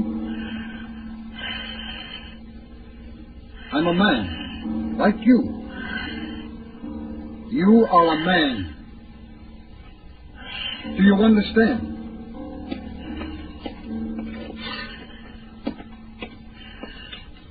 This is a mirror. You can see yourself in it. Look. It's all right. It's all right. It's angry. But it doesn't show anger in its face. There's emotion there, though. It sees ugliness and it's afraid. I'll have to get it back on the table. Put it to sleep. That's the best way. Then use a stronger strap or a chain. Its eyes just staring.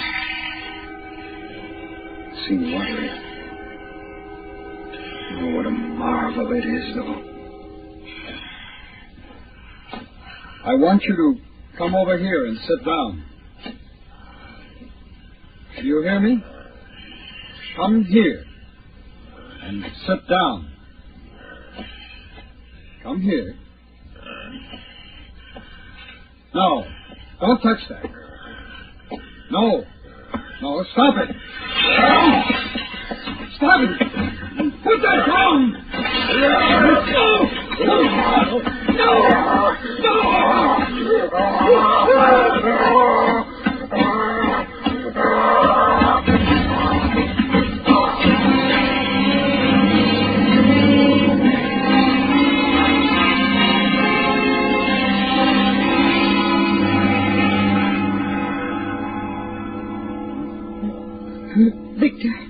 Victor, darling. Elizabeth, how did you get in here? I heard some noise and came down. The lab door was open. I locked it. The lock was broken. What's the matter? What happened? Did you see anyone? No. Did someone break in? Elizabeth, don't ask me any questions. Just do what I ask. Go get your coat. I'm taking you over to James' house. I want you to stay there. Why? Why, what is it? I can't tell you about it now. You may have to stay there all night. Now, hurry, please.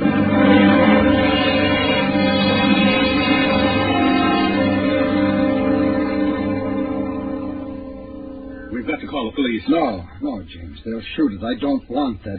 It's just frightened, that's all. You're being a fool, Victor. Do you realize what it means, that thing roaming about the country? What about the children? Everybody in the village? I'm going to get the police. No. James, please, listen. Give me a chance to find it first. Then what? You do a few more experiments? Give it speech, perhaps, and it happens again? It's mine. I made it. I'm not thinking of that now. It's the village and your wife. You don't even know where it is. If it wants to kill, how do you know where it will stop? All right, then just give me an hour. Please, James, let me try to find it before we call the police. If I do, I'll take it back. I'll destroy it myself. You give me your word? Yes. All right. I'll go with you. Thanks, James. I'll get my rifle. Do you have a gun? Yes, but I'm not going to use it unless... Yes, unless. That's why I'll take mine. I shan't be a moment.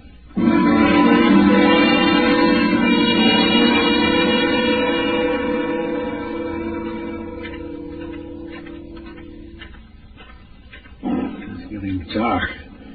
Where do you think it might have gone? It's hard to tell. If it's afraid of thunder, it might be hiding in a barn. That's where I'm heading now. The old Hamilton place? That's right. Well, how are you going to capture it? Have you thought of that? I brought along a hypodermic. You're not afraid anymore, are you? No. It's strange, because I am. Not of what it might do to me, but because of the fact that I've seen it. I know it exists. Listen. There. The dog might have seen it. Sounds as though it's coming from around the Hamilton place.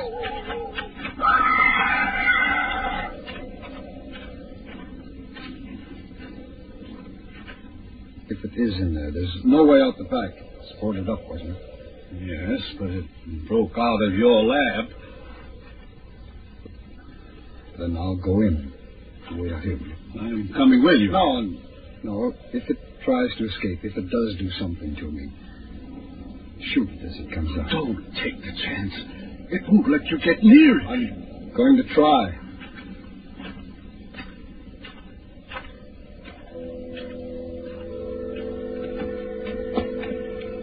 I lie. I am afraid. It's somewhere in here, hiding, waiting for me. I am afraid. I should have destroyed it. James was right. Oh, what's the matter with this flashlight? That's better. What? What's that? There. There in the corner. There it is.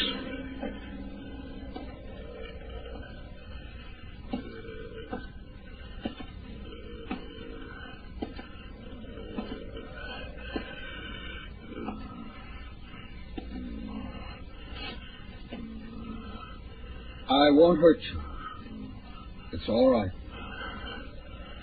I understand. I won't hurt you. Don't be frightened. It's going to be all right.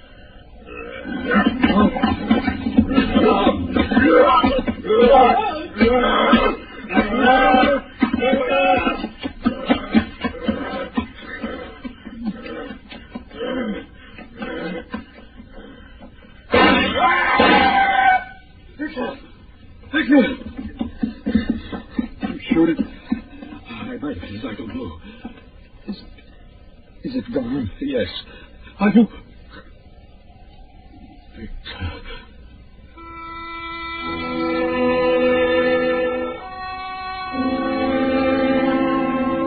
He never recovered consciousness again.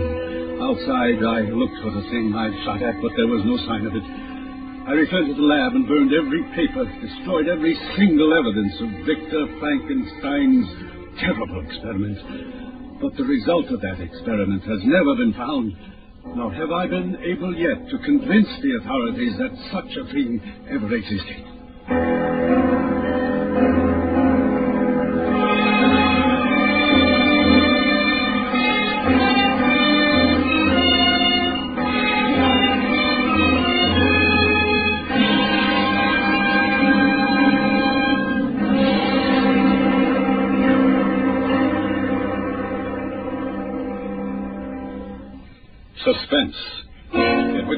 Stacey Harris and Mr. Herb Butterfield starred in tonight's presentation of Frankenstein.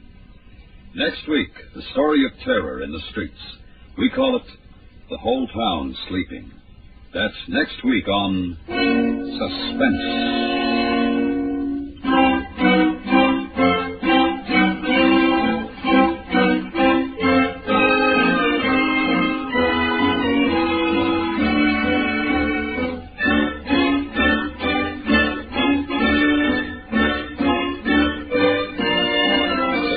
Produced and directed by Anthony Ellis. Frankenstein was written by Mary Shelley. The music was composed by Lucien Morawick and conducted by Wilbur Hatch. Featured in the cast were Vivi Jarnis and Barney Phillips.